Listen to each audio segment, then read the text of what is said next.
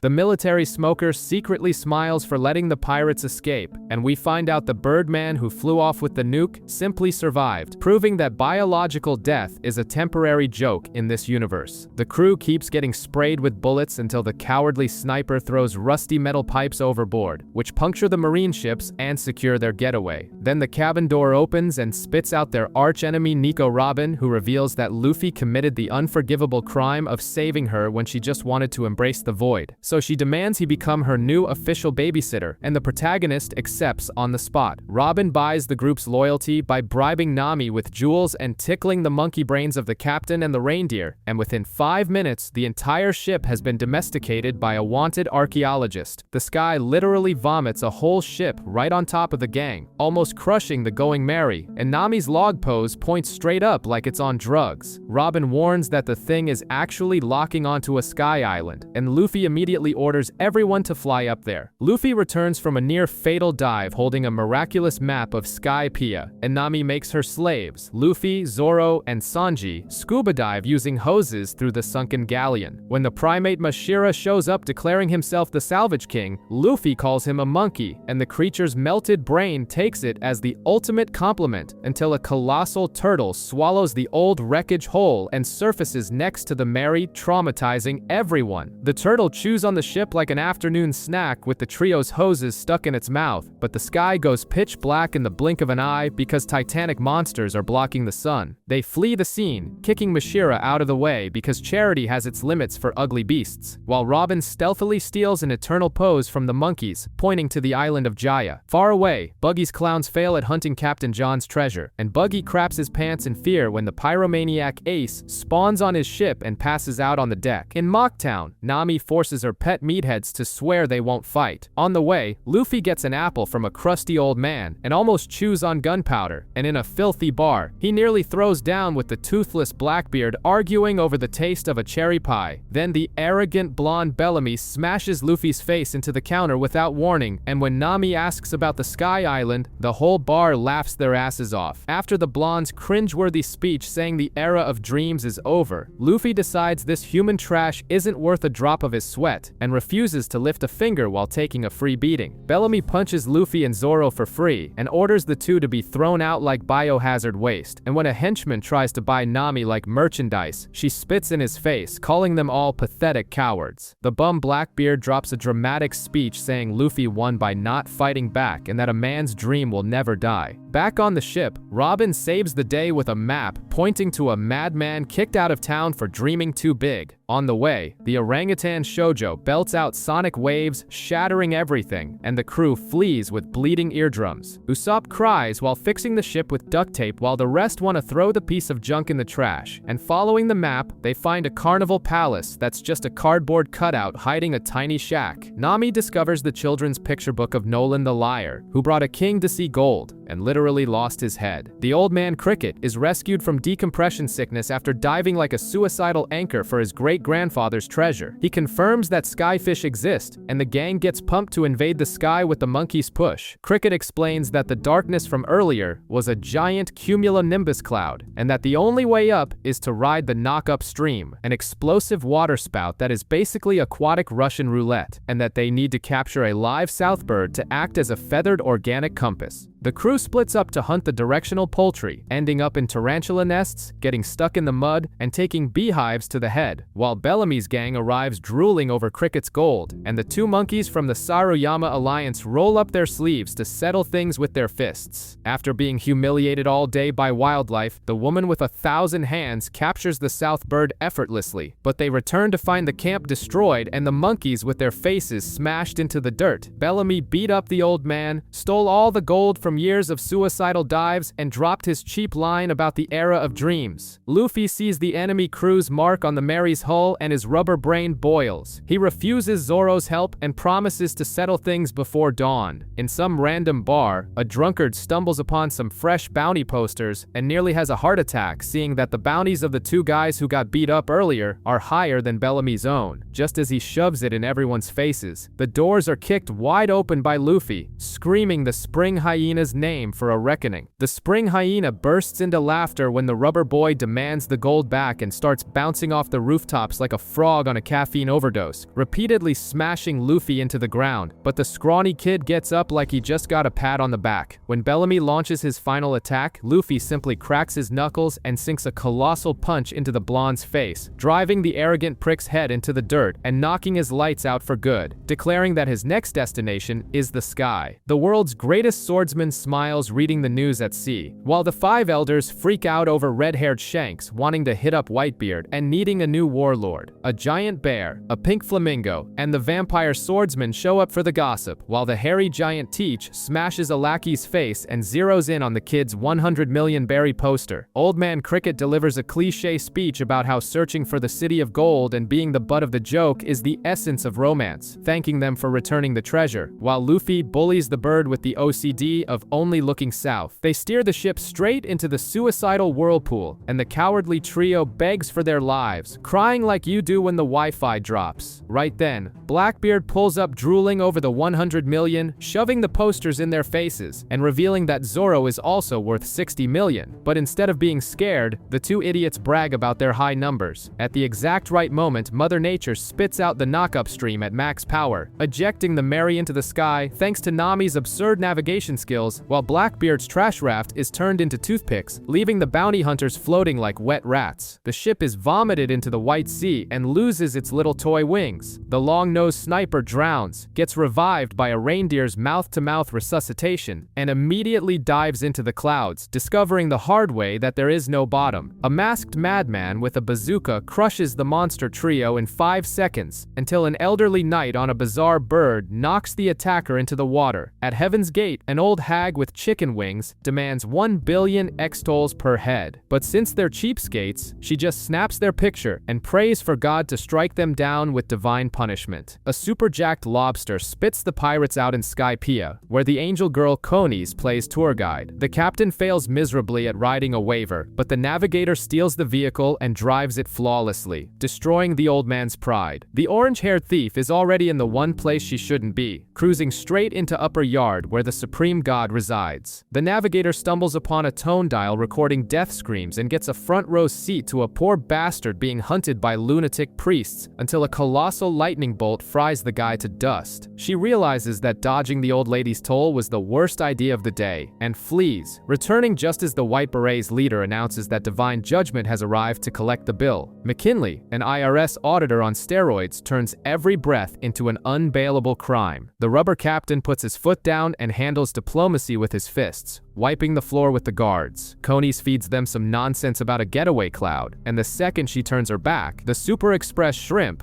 God's pet crustacean that moonlights as a kidnapping Uber, drags the ship to the sacrificial altar. The idiot captain just grins from ear to ear. The trembling girl confesses to the dirty scheme. God's decree requires citizens to betray outsiders, and she was the one who called the shrimp. The Almighty triggers an orbital laser straight at the traitor's head, but the old knight on the pink spitting bird saves them both at the last second. The forest welcomes the trio with scythes, spears, and boomerangs, but kicks and punches clear the way. Just whisper the word, valuables, and the navigator sniffs out gold like a bloodhound. In a stroke of pure cowardice, they leave the raccoon dog doctor all alone on the ship to have an existential panic attack. The rubber-brained protagonist chooses the ordeal of balls, and inside, Satori, a priest shaped like a floating meatball, reads minds and turns the pirates into punching bags, admitting that this stretchy trash is harder to kill than he looks. Sanji loses his temper and delivers a comical beatdown to Luffy and Usopp, but Satori listens in on their plan and gifts the cook an impact to the face. Back at the ship, the priest Shura lands, frustrated that there's only a cowardly raccoon to sacrifice, and Chopper blows that damn whistle with the full force of his furry lungs. Gonfall drops the lore on the war against the Shandorians, which will only end when a mysterious song plays again. He flies to the rescue and duels Shura to prevent raccoon skewers, while Luffy regains consciousness only to see Satori charging up an ultimate attack. Satori summons his ball dragon, but Luffy trips over the invisible string and wrecks the whole thing. Out of control, the dragon turns into a dumb bomb. Luffy throws it right back in his creator's face and finishes him off with a suffocating hug, followed by a double attack from Sanji that turns off the meatball's breakers for good. Isa connects to the mantra Wi-Fi and screams that two voices have disappeared, making Wiper think it's time to invade. Giant birds rescue a sinking Chopper and Gonfall, and Nami's eyes go wide. Upper Yard is literally the half of Jaya that flew into the sky, and right there lies Nolan's former residence. They put two and two together. Jaya never sank. It was blasted into the sky like space junk, and Nami is already drooling at the thought of setting foot in the city of gold. Wiper shoots an iron ball, the protagonist inflates his belly, and returns the gift. The crew finally regroups at the wrecked ship, sets up camp, and the rubber boy makes the only logical decision: steal all the gold on the island. The band of misfits preps for the city of gold heist, and the mercenary redhead finally lays the treasure's exact location on the table. Old man Gonfall, the former god of the place, wakes up from his coma and gives a history lesson. Clouds can't even grow weeds, so the solid earth called Verth is the ultimate obsession for these sky folks, and the natives just want to slaughter everyone to get their stolen magic dirt back. The big bad Enel drops from the sky in a lightning bolt with all his divine arrogance, unlocks the entire map of Upper Yard for a no-rules bloodbath, and announces that his mysterious Arc Maxim is ready to roll. The redhead navigator, embracing full dictatorship, splits the team with no right to vote and kicks off the wacky race for the gold. The search party charges ahead, drooling for gold, until a root rises up like a giant python ready to swallow everyone whole, scattering the idiots in every direction. Wiper, the hot-headed leader of the Shandorians, rallies the tribe, orders them to leave the weak to rot, and marches toward the sanctuary to rip the god's head off. Gonfall teaches sky warfare, while Enel, from his luxurious sofa, decrees that out of 81 clowns, only 5 will still be breathing in 3 hours. Wiper tosses his weapons aside, takes a hit to the chest like a masochist just to lure the priest in for the kill, then bumps into the rubber protagonist and decides to assassinate him out of pure stubbornness. The green-haired swordsman puts that madman Brahan to sleep with a compressed air flying slash, but chaos descends upon the ship when Enel pays a surprise visit. The cook tries to play the kicking hero and gets fried by the rumble fruit in a split second. Usopp spends his last drop of courage bluffing that he commands an army of 8,000 men and gets instantly fried, while Enel spits the truth. The sacred land is a city paved with gold. In the forest, the colossal snake emerges from the brush and swallows the rubber protagonist whole, making him vanish down the beast's esophagus. Chopper bumps into Gadatsu, a priest so idiotic he forgets to breathe, pops a rumble ball, discovers the guy's weakness is his own feet, and buries him in the swamp. Meanwhile, Luffy remains trapped in a dark, snoring cave. Being as useful as ever, Gonfall lends his impact dial gauntlet to Nami, who buries an impact into the chubby guy's chest, knocking out the freak. Enel fries Kamakiri with 1,000,000 volts and roasts 20 more extras on the Milky Road. Luffy trips over a solid gold necklace, but tosses the treasure aside because metal doesn't fill a belly. Robin lures the diaper-wearing heavyweight Yama to a clear area and sprouts 100 arms that fold the giant in half like a rusty beach chair. She then descends into the catacombs and finds the legendary golden city of Shandora preserved underground, deducing in front of a poneglyph that the city was obliterated solely to protect the inscribed stone. Chopper climbs the beanstalk, feeling on top of the world, and runs straight right into Ohm, an emo priest with a giant bipedal dog, getting obliterated by the ordeal of iron before he can even scream for help. Zoro plummets from the giant bird right into the middle of a tense standoff between Wiper, Gonfall, and Ohm. Completely ignoring the dead serious vibe, he casually tells the priest to hand over the gold. Zoro makes it clear he only cares about the gold, but Ohm's giant dog delivers a perfect punch to his face. When Zoro discovers Chopper's body sprawled on the ground, he throws the rules out the window and decides revenge is a great motivation for slicing up a cleric. While Enel watches the carnage with a sadistic smile, the giant snake swallows Nami, Isa, and Gonfall in one gulp, and Ohm uses the distraction to knock out Zoro and Wiper with his Iron Cloud sword. Taking advantage of the snake downing 3 people like snacks, Ohm raises a barbed wire cage and turns the ruins into a death match, caging Zoro and Wiper. Inside the snake, Nami explains to her idiot captain that they've been swallowed. The penny drops when they realize the reptile is writhing because Luffy spent hours punching its stomach from the inside. Zoro loses his patience with the priest's cloud sword, ties on his bandana, activates serious mode, and fires a 108-pound cannon that obliterates the cleric. Outside, Enel summons a genocidal orbital strike and vaporizes Pagaya right in front of his daughter Konis, who watches the annihilation in tears. Zoro realizes the priest's giant dog is dumb as a rock, tells the mutt to punch itself and go to sleep, and the beast obeys in a showcase of canine humiliation. Enel descends with a psychopathic smile, warning them that the survival game requires one of the 4 to disappear. The 4 stare down the god, making it very clear that the only one getting eliminated here is him. Robin tries to bluff, saying that destroying the island will blow up the bell too, but the god deduces it's at the top of the beanstalk and fries the archaeologist point blank. Wiper grabs Enel, reveals a piece of sea stone on his arm, and detonates the rejectile point blank into the villain's chest, sending his heart into orbit in a pathetic double suicide. That bastard Enel uses his own electricity to shock his heart back to beating, becoming his own defibrillator, and summons a 30 million volt bird that obliterates Wiper. Left as the last one standing, Nami lies about wanting to go to paradise with Enel and boards the solid gold Arc Maxim. Meanwhile, the snake barfs up Luffy, who sees his crew turned into carbonized pate and orders Isa to be his living GPS to hunt down the flying freak. Konis skids into the city screaming for an evacuation, and the populace with the IQ of a sliding door thinks she's lost her mind until she fires a shot into the clouds, proving the apocalypse is upon them. Up above, Enel blasts a lightning bolt right into Luffy's face and has the first identity crisis of his life when he sees the kid intact. 100 million volts, 0 damage, because rubber is the natural counter to divine power.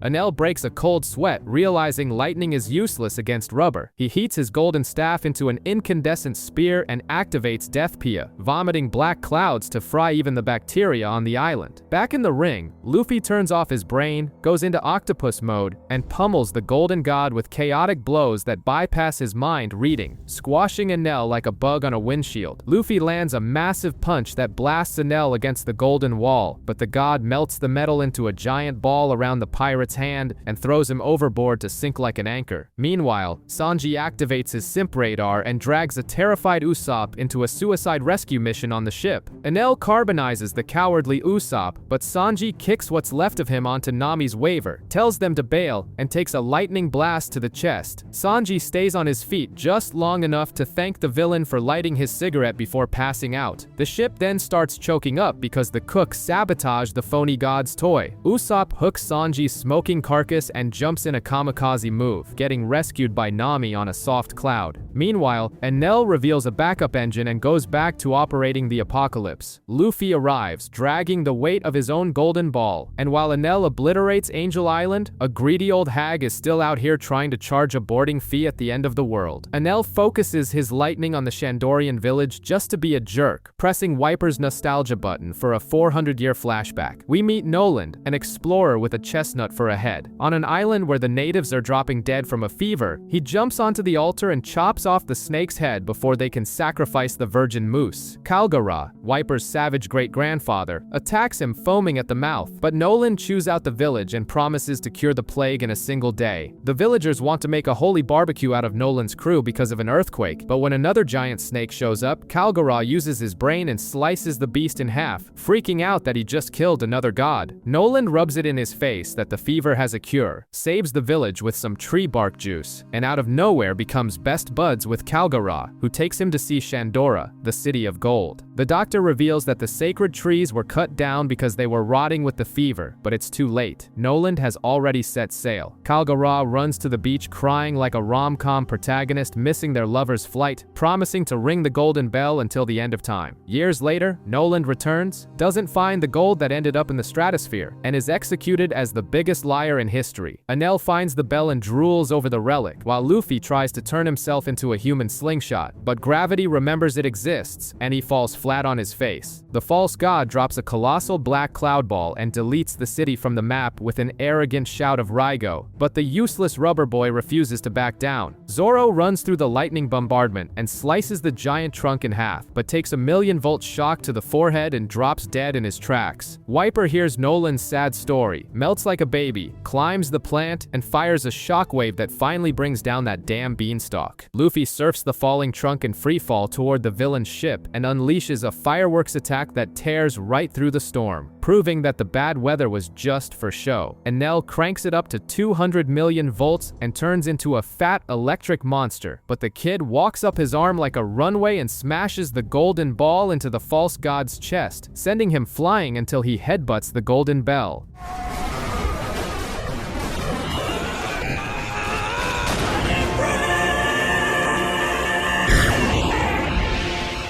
The bell rings so loudly that the chestnut-headed old man down in the blue sea hears it and breaks down in tears, realizing that the suicidal pirates are actually alive. Out of nowhere, the useless blonde's dad pops up alive and kicking, proving that death in this world is just a temporary suggestion. 4 days of an alcohol-induced coma pass, and the hyperactive protagonist decides to steal all the gold and make a stealthy getaway, but the idiot leaks the plan on a megaphone for all the victims to hear. The goth archaeologist reads the ancient stone and is disappointed that it only talks about a weapon of mass destruction, but she finds graffiti from the Pirate King himself, confirming the mustached legend's historical vandalism. The pathetic escape continues with the crew running around like headless chickens from people who just wanted to shove money into their hands. On the plummeting ship, the blonde summons a bizarre balloon octopus to cushion the fall, but the peanut-brained captain starts jumping on the creature's head like a McDonald's bounce house. The mollusk deflates in despair, sending the ship dropping like a brick into the saltwater, ready for the next journey. While over in Mocktown, the pink-feathered pimp Doflamingo plays puppet master, controlling Sarkis's body to slice up his own boss and prove that friendship in the criminal underworld is as phony as a $3 bill. They dock at Long Ring Longland, an island so flat that even the cook loses his will to live, and they break a supposedly giant bamboo shoot that turns out to be the stilts of the old man Tanjit, who's been stuck up there for 10 years peeing his pants in fear. While they're wasting time, the Going Merry is hijacked by a weirdo captain who challenges them to the Davy Back fight, the idiotic game where pirates bet their crewmates like duplicate trading cards. Tanjit offers them 10-year-old milk that is turned into stinky cheese, getting food poisoning as a bonus. His mare, Shelly, who waited a decade for him to come down from his stilts, is gunned down the second he mounts her. Foxy, a guy with a split-butt face, demands the Davy Back fight, and the dumbass protagonist fires a shot into the air, signing the contract because he can't see a fight without jumping in head first. The first round is a regatta where any weapon goes to sink your buddies, and Foxy's crew plays as dirty as a teenager's bedroom, disqualifying the swordsman and the mascot without even breaking a sweat. The navigator surfs the coral reefs, but a millimeter away from victory, Foxy activates his slow fruit, making her boat as slow as swimming in molasses and stealing the race. As his dirty prize, he snatches the crybaby raccoon. Unable to substitute anyone, the swordsman and the simp cook have to face the groggy monsters all by themselves. To get their mascot back, the simp cook and the mosshead take on the groggy ring against Hamburg, Pickles, and Big Pan. The monsters dish out a monumental beatdown that would leave their mothers in tears, until Zoro, spitting blood, suggests they work together for exactly 10 seconds. The two idiots get up and dispatch the giants, with Nami pickpocketing the referee's whistles like a pro. They dunk Big Pan's head into the goal and clinch the victory, but instead of the mascot, Luffy chooses to save the mare, Shelly, leaving Chopper looking like he was traded for a stale loaf of bread. The final round is a roller skating race, and the captain is drafted without having a clue how to skate. So Nami inflates him like a balloon, and Robin rolls him down the track like a bowling ball until a fish man bats him into the stands and the cheetah man scores another win for the villains. Zoro throws a kiwi tree onto the track that acts like catnip, making the giant feline rub his junk on the trunk like a degenerate. In the decisive race, Robin sprouts hands on Foxy's body, twisting his arm so he freezes himself, securing victory in the Davy-back fight once and for all. The protagonist, with the IQ of an amoeba, accepts a rematch in a lethal game of dodgeball, where a giant eliminates 22 of his own allies. Nami screams at Luffy to just take the hit, but the captain decides to swallow the giant ball whole, getting disqualified for his diet of sports equipment. Foxy ignores the mascot and steals Robin, who puts on her new mask with absolutely zero loyalty. In a game of red light, green light, Zoro kicks the giant Hamburg like a soccer ball. Hamburg lands face first with his hand on old Tonjit's head, gifting the victory to the opponent on a silver platter. Nami bets 500 crew members all at once to get Robin and Chopper back in the final round, where Luffy slaps a ridiculous giant afro on his head. Foxy fires his slow beam and turns Luffy into a punching bag. When the effect wears off, all the accumulated kinetic energy explodes inside the poor guy's body. Not satisfied, Foxy puts on spiked gloves and unleashes a beatdown, firing bombs shaped like his own hideous face in a festival of destruction that leaves the crew in a panic. Luffy survives Foxy's explosion of ugly faces, and when the cheater scatters identical replicas in the smoke, Luffy uses the ultimate tactic of insulting the enemy until he gets depressed and gives away who the real one is. Then Foxy fights dirty, pulls out a bizarre nurse cosplay, and tosses the kid into the Gorilla Puncher 13 machine, crushing the poor guy. The rubberhead takes a beating from slow beams until he grabs a mirror shard and plays the Uno reverse card on the fox. With the villain paralyzed, he spins his arm like a broken helicopter and launches the cheater out of the arena, securing the win. To add insult to injury, he steals the loser's flag and draws a symbol so ugly it would make a child cry. After the freezing trauma with the Admiral, the Straw Hats return to the sea, but their peace lasts less than a paycheck. Zoro spots a giant frog swimming freestyle in the middle of the ocean, and since the captain's rubber brain can't ignore anything bizarre, he orders the Going Merry to hunt down the buff amphibian. A damn train plows through the waves and almost turns their ship into firewood, leaving Sanji and Usopp with their eyes popping out of their skulls, while the masochistic frog faces the convoy head-on and gets brutally flattened. At the station, the brat Chimney and the boozy Granny Kokoro befriend the crew, explaining that the sea train is the Puffing Tom and that the frog, Yokozuna, spends his days playing Russian roulette with the locomotive. Kokoro pitches her tourist trap as if the pirates had cash to burn on sightseeing. Navigating the anime Venice known as Water 7, the pirates parade through the city on a Yaga Raw bull. Meanwhile, an irrelevant captain named Mikazuki tries to stiff the galley law shipwrights and gets a beatdown capped off with a cannonball to the face. At the shipyards, the millionaire pirates rush to exchange their sky treasure for cold, hard cash. Meanwhile, a masked man whispers the grim password CP9 into Robin's ear, and when Chopper looks back, the archaeologist has evaporated from existence. Back on the Going Merry, mysterious invaders jump onto the deck expecting easy prey, only to come face to face with Zoro waking up from his nap, hand already on his sword. The invaders are the pathetic Frankie family, whom Zoro massacres in 5 seconds before going back to sleep. At the currency exchange, the appraiser almost has a heart attack over the Sky Pia gold and dumps 300 million berries into the crew's hands. But the Frankie family extras overhear everything and start salivating over the cash. At the docks, the suspiciously nosed shipwright Kaku agrees to appraise the ship and throws himself off the island as if gravity were a joke. In the Galila office, Iceberg and his sadistic secretary Khalifa recognize the bounties. When Luffy calls the mayor that guy, Khalifa beats up Usopp for the disrespect and even kicks her own boss in the face. Iceberg rips up the letter of recommendation right in Luffy's face, and tragedy strikes hard when Usopp realizes he's been fleeced by the Frankie family, who run off laughing with the long-nosed sniper's cash. Usopp chases after the money, but the thieves are intercepted by Polly, a gambling-addicted rigging foreman who tries to steal the stolen cash to pay off his debts. Lucci solos Polly and recovers the fortune, and the crew finds out the Frankie family is a ship-dismantling gang. At Dock 1, son, Luffy, with the intellect of an amoeba, invites the Metropolis's mayor to be his ship's carpenter, and Iceberg rejects him at the speed of light, following up by asking if Nico Robin is really part of this troop of idiots. Kaku returns from his naval parkour and delivers the fatal diagnosis. The Going Merry is beyond repair and has zero chance of reaching the next island. Zoro stares at the silent hull, wondering if their glory days are over. Sanji and Chopper come back empty-handed after getting monumentally ghosted by Robin. Luffy and Nami receive the nautical death certificate. The Mary's keel is shot, and the boat is nothing but a wooden coffin with a sheep's head. When government bigwigs roll up to Iceberg's office, Luffy finally processes that 200 million are missing and swears revenge. Nami tracks down the Frankie family's hideout and finds Usopp folded in half on the sidewalk like recyclable trash, crying like a baby out of guilt for letting the money slip away. Inside the joint, the wannabe cyborgs are popping champagne until the door gets blown to pieces, revealing Usopp's silhouette with his slingshot, pretending to have 20 times more testosterone than he actually does. Usopp's alpha male pose lasts exactly 2 seconds before the Frankie family laughs in his face, and the Speedo-wearing leader delivers a kick to the chin to ensure the long-nosed kid kisses the dirt. Back at the ship, Nami hugs the last briefcase with a pistol in hand, but the rescue trio has the directional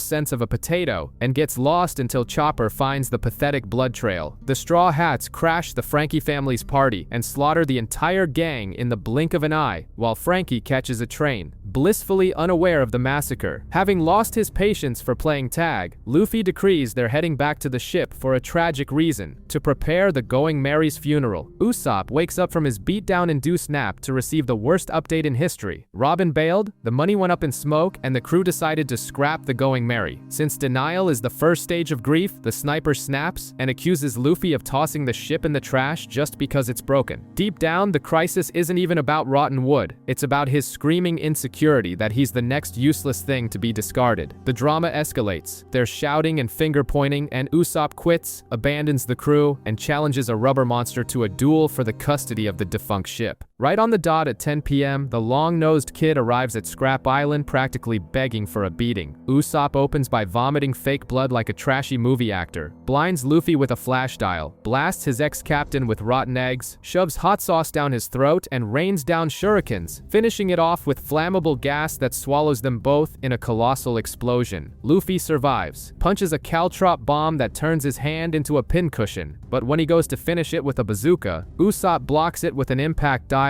and reflects double the damage, shattering his own arm because basic physics takes its toll. With no more tricks up his sleeve, Usopp takes a gum-gum bullet to the chest and passes out. Luffy leaves the remains of the Going Merry as a consolation prize for the loser, and Zoro reminds the captain that carrying this burden is the price of being the boss. While Usopp cries on the ship, reliving the beatdown exactly like you thinking about your ex, Nami breaks the news that Mayor Iceberg got pumped full of lead in his own home, with an exotic mask as the only clue. Lucci and Khalifa pay their morning condolence visit to their comatose boss. Across town, Frankie comes back perky from a shopping trip, only to find his family's house reduced to rubble, and his skinned-alive goons confirm that the Straw Hats are heading for Dock 1. The boozy Granny Kokoro decrees that the Aqua Laguna is coming in hard, forcing the locals to flee to high ground. Nami and Luffy arrive at the crowded dock, and Frankie shows up, scattering the mob to settle this gang beef once and for all. Luffy finally processes that the weirdo in Speedos wrecked Usopp and goes full brute force for revenge. Frankie spits a flamethrower, dives into the water, and shoots his own hand at the protagonist's face, revealing he's a jacked cyborg loaded with weapons. At the hospital, Iceberg wakes up and drops the bombshell. Nico Robin was the one who pumped him full of holes, and Gally Law decides to hunt the entire crew down like animals. Paulie drags the shipwrights along and interrupts the cybernetic duel, pinning Luffy to the ground while Lucci finishes it with a brutal punch to the face, leaving the Amoeba IQ protagonist completely clueless as to why the shipwrights want to turn him into Swiss cheese. Paulie reveals that a masked man and Nico Robin mercilessly poked holes in the mayor, and Kaku warns that they are now wanted criminals ready for the slaughter. Luffy argues with the depth of a puddle that his archaeologist friend is innocent, but Paulie is already foaming at the mouth. The rubber boy swings from rope to rope like a monkey in a burning circus until Frankie loses his mind and unleashes a colossal gust of wind that demolishes all of Dock 1. Nami escapes with Luffy by scaling the buildings, while Sanji and Chopper purposely scare scare Usopp about the Aqua Laguna before slipping away. Luffy and Nami invade the Galley Law headquarters, and Khalifa tosses the captain straight into the boss's room. But Iceberg points a hand cannon right in his face, demanding he hand over the mysterious brunette on a silver platter. The mayor straight up pulls the trigger, but Luffy has already bailed with the redhead under his arm, while pretending his favorite archaeologist would never get her hands bloody. Nami senses the bizarre wind and decrees that the whole city is about to get a forced bath from the Aqua Laguna. At Blue Nose Bar, Frankie refuels by shoving bottles of cola straight into his chest in a highly disturbing manner, gets his pompadour back, and Granny Kokoro drops the info that the real villain is a ghost organization called CP9, experts at erasing suckers without a trace. Lost in an alley as usual, Zoro gets smacked in the face with a newspaper and finds out he's become an A-list criminal. Across the canal, Robin delivers the classic breakup speech, saying she has an inner darkness that will swallow everyone, turns her back without looking behind, and forces Sanji to dive into the dirty water while Chopper screams her name. Shocked by the betrayal, the simp cook invents a mysterious plan and ditches the raccoon. Usopp cries his eyes out begging for wood, and the shopkeeper feels so sorry for the miserable long nose that he even throws in some free rice balls. Frankie finds out Usopp is rotting away on the ship and decides to kidnap the useless guy to lure Luffy into a brawl. On the roof, Zoro spits facts. Robin wants to frame everyone for Iceberg's assassination, but the rubber captain decides to hunt her down and beat the truth out of her. A massive explosion blows everything sky high, and Robin invades the Galley Law courtyard with her new bare-masked best friend. At the safe under the desk, Polly grabs the paper, and two agents pop up to collect the toll, proving this was never an assassination, but an armed robbery. The bear opens a door in a solid wall, using his devil fruit and pumps lead into Iceberg's shoulder, revealing he only left him breathing to pin the blame on the pirates and steal the blueprints. And the great savior of the day? He's wedged in an alley between two buildings, screaming like a lunatic trying to get loose. The bare-masked agent stacks shipwrights like toys and knocks out Tilestone with one punch after tanking a hammer to the chest. In the room, Iceberg reveals he's hiding the blueprints for Pluton, an ancient weapon capable of wiping islands off the map, but cracks a sarcastic smile, warning that the government walked right into his trap. Just as the masked men are about to execute the punctured Polly, the rubber captain busts through the wall flying like a meteor of stupidity, dodges a sonic kick, and gets smashed into the ground by the bull-masked agent. The masks come off. Lucci, Kaku, Khalifa, and Blue No, his most trusted employees, faked their own deaths and have been CP9 spies this whole time. Frankie shows up to rub it in the long nose's face that the ship is unsalvageable trash. Inside, Lucci reveals CP9 and uses Kaku as a human lie detector by feeling Iceberg's pulse, deducing that the original blueprint went to Tom's other disciple, that Frankie guy. Granny Kokoro chugs bottles of booze while facing the storm, claiming she's been drinking straight for 8 years. Zoro and Luffy crash through the wall at the exact same time right into the middle of the villain meeting, and freeze upon seeing Robin, while Lucci sighs in disgust at these invading primates. Rob Lucci banishes and skewers Polly with a finger pistol, proving that military training beats Boy Scout games. Luffy unloads a machine gun of punches, but the villain flexes his abs with Iron Body and tries to pierce our useless protagonist's throat. Robin embraces her goth emo phase and jumps out the window like a stray cat, while Blue No dances in the air like a roided-out ballerina, and Kaku drops Zoro with finger pokes to the chest. To top off the humiliation, Lucci starts turning into a leopard, activating aggressive furry mode right in everyone's faces. With a Tempest kick, he slices the burning building clean in half, because doorknobs are apparently beneath an elite assassin. He wipes the floor with Luffy and Zoro's faces and tosses them both into the ocean like garbage bags, while Nami passes out and flies out the window, leaving Polly and Iceberg tied up to become barbecue. At the warehouse, Frankie warns the delusion-blinded Usopp that the ship can't take another sneeze, while CP9 marches to the bridge after mopping the floor with the Frankie family. Usopp swears he'll sail back to the East Blue in the sunken bathtub, and Frankie rips off a chunk of the hull with brute force to prove that pile of rotten wood isn't even good for firewood. The long nose breaks down crying, confesses he always knew the ship was dead, and drops the crazy story about the ghost that fixed the ship in Skypiea. Frankie surprisingly confirms he saw a Klabautermann, validating the sniper's schizophrenia. The doorbell rings. Mozu and Kiwi get KO'd by Khalifa, and Frankie charges in, thinking they're angry shipwrights. Bluno uses Iron Body, making the cyborg's punch useless, and Lucci kicks the Speedo wearer away, calls him by his forgotten name Cutty Flam, and lies that Iceberg is already in hell. In a massive flashback, we see the legendary Tom, a colossal fishman, and a judicial ship docks to arrest him for the unforgivable crime of building the Pirate King's ship. Immediate death penalty, but the fishman proposes building an absurd sea train over submerged tracks, and the judge slaps a 10-year probation on his lap. Zoro flies through Water 7 and lands on a roof like a wet sack of potatoes, while the captain is still stuck in the wall screaming like an idiot. Khalifa ties Frankie up in a non-consensual bondage session using her thorn whip. In the flashback, Spondam, a weirdo with a weasel face, demands the blueprints and gets kicked away, so Tom hands everything over to Iceberg, warning him never to build that abomination. At the trial, the fleet is bombarded by the Battle Frankies, the little ships young Frankie loved to build, and Iceberg pins all the blame on him, making the Speedo-wearing kid cry like a weaned baby. Zoro keeps playing parkour without finding the damn way, and Luffy is still stuck like a bug in a web. In the past, Tom rips a harpoon out of his chest like a toothpick, pummels Spondam until his weasel face caves in, and takes the fall for the attack in a 4D chess move to clear his apprentices' names, accepting the death penalty for having helped the Pirate King. Frankie disfigures Spondam by pistol whipping him, then tries to stop an armored train with his bare hands and gets run over in a deliciously tragic way. In the present, a transponder snail rings and the voice is Spondam, the same useless prick from 8 years ago, wanting to rub his revenge in Frankie's metallic face. Spondam tries to play the menacing villain over the communicator, but only manages to burn his own hand on a candle and hangs up like an idiot. When the useless long-nosed Usopp demands they let Frankie go, Kaku shoots him a single death glare, and the professional coward goes wide-eyed and immediately apologizes, while the Going Merry is tossed into the ocean to sink for good, with Usopp bawling rivers of tears. Far away, Chopper carries Iceberg and Polly out of the burning building before passing out. When Iceberg finally wakes up, he drops the biggest bombshell of the season. Robin didn't betray them out of malice. She accepted the government's leash and the blame for the assassination attempt to prevent a Buster Call authorized by Aokiji from turning the crew into an admiral's barbecue. Hearing this lights a fire in the cat burglar's veins, and Nami collapses to the ground in pure relief that she wasn't stabbed in the back. Sanji spies from the shadows as Lucci arrives with a tied-up Usopp and Frankie, and Kaku beats the sniper's head just to shut him up, proving that big noses don't absorb impact. In the ruins of Galila, Chopper goes into jacked gorilla mode to wake everyone up, and Nami spreads the word that Robin is innocent, but Iceberg warns them they have exactly 30 minutes before the train leaves and the Aqua Laguna drowns the whole island. Paulie finally gets his act together, defends the pirates to the confused crowd, and rounds up the Yaga Raw Bulls. Nami arrives at the station riding the beast, only to see the train accelerating far into the horizon, falling to her knees screaming Robin's name to the wind. Some guy hands Nami a note full of gross declarations of love, and the crucial information that Sanji has boarded the train along with Usopp and a pompadour-wearing delinquent. Inside the train car, Sanji stops hiding and comes face to face with Jerry, a clumsy giant who calls himself the undefeated boxing champ of the South Blue, but the brute only manages to beat up his own allies like an uncoordinated idiot and takes a brochette straight to the face, proving his championship belt was bought at a flea market. Back in the city, Kokoro points to the sea, which has mysteriously completely dried up, the classic sign of an apocalyptic tsunami, and Nami ignores every survival instinct she has, and runs down into the alleys upon spotting Luffy still wedged between two buildings like a stupid rodent that ate too much. Nami continues her suicidal sprint. Chopper discovers the thing stuck in a chimney is Zoro upside down, and they finally reach the dumb captain to drop the bombshell that Robin sacrificed herself for the crew, making smooth-brain Luffy promise not to let the archaeologist die. When the Aqua Laguna decides to collect rent and advances like a colossal wall of water, Luffy destroys the buildings with brute force. Zoro slices the chimney with a 36-pound cannon, and Paulie tosses his magic ropes, pulling everyone to safety at the very last millisecond. Already safe, Luffy has the audacity to laugh at Zoro for getting stuck in the chimney, considering he spent the whole day jammed in a wall like a dumb bug, and Nami pulls the captain's cheek to remind him of his own stupidity. Meanwhile, Meanwhile, in Enies Lobby, Spondam shows up drooling next to the sword that's also an elephant, eager to get his filthy hands on Robin and Franky. Luffy decides to invade Enies Lobby right in the middle of a watery apocalypse, but Nami throws cold water on that idea, reminding him it's the judicial island with the gates of justice, which only lead to Marine headquarters, or the hellhole of Impel Down, where Robin will just end up in an endless torture spectacle. Kokoro takes the brave idiots to the Rocket Man, a rejected sea train deemed uncontrollably fast and dangerous, and the Franky family begs to tag along on the suicide mission to rescue their boss. Meanwhile, on the regular train, Sanji reaches the car where Franky and Usopp are tied up like sausages and starts bickering with the cyborg like two hyperactive kids, making so much noise that the grumpy skeleton Captain T-Bone draws his sword, ready to slice the intruders. The Rocket Man tears through an underground canal and is spit out of Water 7 straight into the open sea, while Zanbai and the Franky family thugs follow close behind, riding King Bulls and almost impaling Zoro with harpoons. Iceberg suffers through a dramatic flashback, remembering when Franky showed up alive as a cyborg pieced together from junkyard scrap. The mutual punches to the face out of stupidity, handing over the blueprints to the ancient weapon Pluton, and bawling his eyes out in relief that his friend was still breathing. Tired of the soap opera, Luffy declares an official alliance. Even though they were beating each other to death earlier, the Straw Hats, Galila, and the Franky family now form the most chaotic squad in history to beat CP9 to a pulp. The idiots from the Franky family think shooting cannonballs at the water will stop the tsunami, and Captain T-Bone uses a piece of his own cape to heal an extra sporting that desiccated zombie face that terrifies even the Marines themselves. Luffy's peanut brain tries to calculate 108 times 2, fails miserably. Zoro rounds it up to 300, and together, they fire an air cannon that rips a gigantic hole through the wall of water, rubbing physics in society's face. When they warn Sanji about Robin's sacrifice, Zoro, in a fit of aggressive affection, tells the cook to drop dead. Sanji crushes the phone, ready for a massacre, and a mysterious sniper introduces himself as Sniper King, who is just Usopp in a cheap carnival mask that wouldn't fool a brain-dead imbecile, exactly like you. Sanji and Franky realize instantly that Sniper King is just the useless Usopp embarrassing himself in public, but since the Longnose's ego is more fragile than glass, they play along and come up with a bizarre plan to rescue Robin. On the Rocket Man, Nami simply changes her clothes in front of everyone, making the shipwrights drool and almost giving the puritanical Polly an angry heart attack. On the Puffing Tom, the trio uncouples the train cars, leaving half the idiots behind, and Franky tanks bullets to his bare chest, revealing he's a cyborg. Pushing forward, they come face to face with Wanza, a culinary abomination who makes noodles by sneezing dough out of his nose, and Sanji tells the others to go ahead, deciding to mop the floor with this so-called chef's face all by himself. Wanze vomits lethal nasal noodles at the trio, and Franky and Sniper King bail out, leaving Sanji with the hygiene calamity until the weirdo cook puts on a battle suit made entirely of nose ramen. On the roof, Franky uses the oldest trick in the book, telling Nero to look the other way, and the sucker takes a punch to the face because there's no fair play in the underworld. Ignoring his sacred oath to never use his hands, Sanji draws 2 kitchen knives, claiming the enemy is literally rotten food, while Sniper King appears glued to the train window with octopus shoes like a maniac stalker and paralyzes Robin with that pathetic mask. Sanji slices through the repulsive noodle suit like a hot knife through butter, and Franky transforms into a reverse centaur, an anatomical monstrosity that leaves Nero screaming in indignation at this violation of the laws of biology. Inside, Sniper King drops a heavy emotional speech on Robin, but the dramatic moment is ruined when Corgi suddenly walks in. The long-nosed sniper hides inside her coat, making bunny ears behind her back while she tries her best to maintain her cold, villainous posture. Meanwhile, Zoro draws his blades and slices the discarded train cars in half like wet paper. They then come across a gigantic sea king chopped in half in the ocean, prompting the green-haired meathead to tie on his bandana, realizing there's an incredibly dangerous swordsman in the area. Zoro blocks the flashy attack from the self-proclaimed ship cutter T-Bone, as if swatting away an annoying mosquito, sinking the guy into the ocean with a single strike before peacefully going back to sleep while the crew applauds the slaughter. In the kitchen, Sanji delivers a barrage of kicks to Wanze's face, mashing it into disfigured potato puree, and serves up a triple strike that sends the weirdo flying through 2 train cars right into CP9 CP9's lap, while Frankie pins Nero to the ceiling with his ultimate hammer. With the two lackeys defeated, Sanji and Frankie storm the executive car where Lucci is busy issuing a termination for cause, giving the useless Nero 3 seconds to run before jabbing a finger into the poor guy's back and tossing the trash into the sea in a brutal display of HR management. Lucci delivers a dark monologue about how Robin's existence is a mistake and she should just become fertilizer already, but the demon child herself appears and throws the masked sniper away. Sniper King saves the day with a pathetic smoke bomb that miraculously blinds the elite assassins. The escape lasts less time than a New Year's diet. Khalifa lassos the car back with her sensual thorn whip. Sanji manages to cave in Blue Nose's tough face with a beautiful spinning kick, but takes a solid boot from Kaku, and Frankie pushes the cars away, sacrificing his own freedom. Meanwhile, the doorman Blue Nose pops up to warn them that if the Buster Call comes, everyone will be reduced to cosmic dust. Blue Nose keeps up his ridiculous magic trick, punching holes in Sniper King like Swiss cheese and smashing Sanji into the ground. Robin begs him to stop the massacre, but the bleeding masked man reminds her that a pirate needs authorization from the Straw Hat HR department to hand in their resignation. Blue Nose reveals that the dark-haired woman was the sole survivor of a genocide known as a Buster Call, and bails through his little air door before the beatdown resumes. Far away, the Rocket Man has derailed and turned into a total circus. Zoro takes a beauty nap in the middle of the wreckage, and the drunk Granny Kokoro recruits the naked frog, Yokozuna, as an ally. The Frankie family finds Sanji dumped on the tracks as the train pulls into Enies Lobby. In the luxury car, Frankie gives it to Robin straight, telling her that merely existing will never be a crime, and steps off to inaugurate the trip by biting the head off a random Marine. In the judicial office, the drooling suit Spondam throws a fit upon discovering that the idiots in his secret organization killed 20 people instead of 3 on their last mission, cueing a terrible comedy show with Kumadori trying to fake suicide using his own powers, Jabra screaming nonsense, and Spondam spilling boiling coffee on his own lap, proving that the world government's greatest villain is basic motor coordination. The Rocket Man catches up to Sanji's group, and Luffy and Chopper completely geek out upon meeting the supposed superhero Sniper King, singing the Cowardly Sniper's theme song while the rest of the crew cringes in secondhand embarrassment. Polly draws up a flawless military invasion plan where the Allies hold off the Marines for 5 minutes so the Straw Hats can infiltrate unnoticed. A brilliant plan that is violently ignored the second Luffy launches himself like a rubber missile right into the middle of the island, abandoning the Alliance and pummeling dozens of terrified Marines with his bare fists while screaming Robin's name at the top of his lungs. Zero surprises for anyone with more than 2 brain cells, which definitely includes you. Spondam throws a generic villain tantrum when he receives the invasion report, while the Frankie family rolls through the gate riding 2 monsters, mercilessly blowing up background characters. Kokoro announces over the loudspeaker that there are 4 minutes left until the flying train hits. Luffy, proving that diplomacy doesn't exist in shonen anime, dodges a spear and wraps his limbs around a soldier, using the poor guy as a meat ventriloquist dummy to punch his own colleagues. At the main gate, Galila and the Frankie family bust through the defenses with gunfire and Polly's magic ropes, but the joy is as short-lived as your paycheck. The giants Kashi and Oimo appear out of nowhere and knead the biggest meatheads like bread dough. Kokoro warns that there are 2 minutes left until impact, while Luffy, surrounded by 10,000 extras, cracks his knuckles, ready to dish out mass blunt force trauma. The massacre of the Frankie family continues, but they finally decide to use their brains, pinning the giant Kashi to the pavement using the twins' swords, Polly's ropes, and Zanbai's massive bazooka. While the demolition goes wild outside, CP9 holds their first full staff meeting in 5 years. A zipper-mouthed weirdo plays around like a Dragon Ball power-level scanner, and Lucci hits an absurd 4,000 points of pure, unadulterated, overpowered juice, leaving the wolf Jabra seething with envy for scoring lower than the guy who looks like Pinocchio, sparking a petty teenage ego clash right in the government room. Spondam gives a typical corporate speech congratulating the team for kidnapping Robin and the Speedo-wearing cyborg, but forgets to hand out the rewards, proving he's the worst boss ever. In silence, Robin sits in the sad corner, reminiscing about the time she was happy with the bunch of misfits she calls a crew. Robin and Frankie are thrown at Spondom's feet. He has the brilliant idea of insulting Tom, the cyborg's master, earning himself a ferocious bite to the face from Frankie. On the streets, Luffy continues shredding through the army. He rips a colossal chunk of masonry from the ground and turns the wall into a storm of flying debris with a Gatling gun of punches, massacring dozens in a single blow. The survivors run crying to a bizarre judge who is actually 3 guys pretending to be 1 person, and this 3-headed freak sends another 100 guard dogs to the slaughterhouse. The massive frog Yokozuna gives the fence a cheeky shove and the locomotive takes off, parking straight into Oimo's face and scattering the crew into a brawl against the agents, while Polly takes a cowardly stab in the back. Luffy is pinned down by thousands of guards at the cliff's edge and eats a cannonball that sends him tumbling down the hole. However, he pulls off some insane parkour, using the heads of free-falling grunts as trampolines to avoid turning into a pancake. On the train, Zoro and Sanji argue over who has the more inflated ego, and Nami summons a dark cloud. But the long-nosed sniper's overpowered upgrade spirals out of control, and the lightning bolt fries everyone and their mother, turning guards, Nami, Zoro, and Sanji into a crispy barbecue. She stands up, covered in soot, and beats the living daylights out of Usopp. Spondom gleefully reveals that Aokiji snitched on Robin's location, and even handed over control of the Buster Call as a bonus. He answers her question with a cowardly punch to the face that forces the poor woman to relive her childhood trauma. Our favorite historian questions why an imbecile like Spondom has control of a Buster Call, swallowing back bloody memories while the villain brags that the Straw Hats must already be dead. But Robin throws the deal to leave her friends alone right back in his face, until the suit-wearing pigeon guy, Lucci, opens his beak to explain the fine print. They promise to let the crew leave Water 7 alive, but coming all the way to Anis Lobby to pick a fight is just asking to get wrecked, so the deal is off. The Marine's intelligence system proves to be more useless than your latest diet, with Fukuro announcing that the report of 5 casualties was a lie because someone left the phone off the hook. Lucci makes it clear that CP9 just wants fresh blood, using the world government's seal as an excuse for a massacre. When Luffy finally reaches the central courtyard, Blue No decides to play Magic Carpenter, creating a door out of thin air to intercept our smooth-brained protagonist and ask when he's going to stop fighting. The answer, obviously,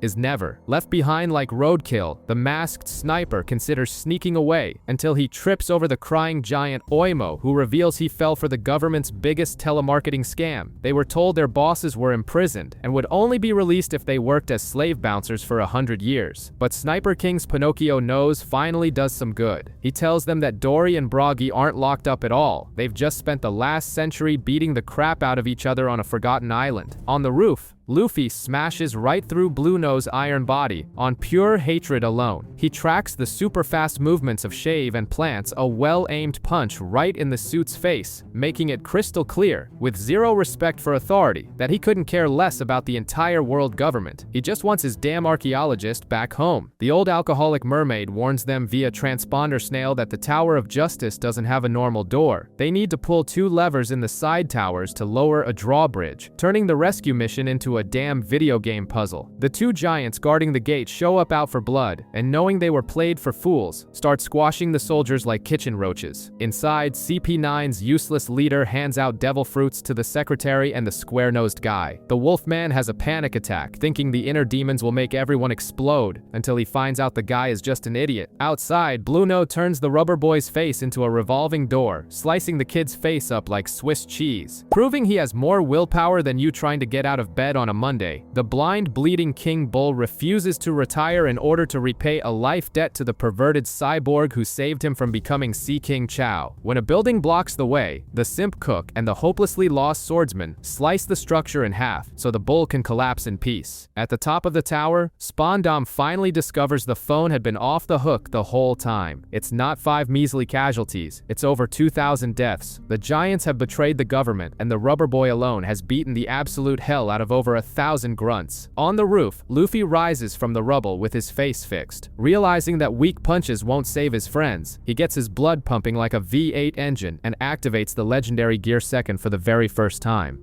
That did it! You won't be able to stop me now! Second Gear!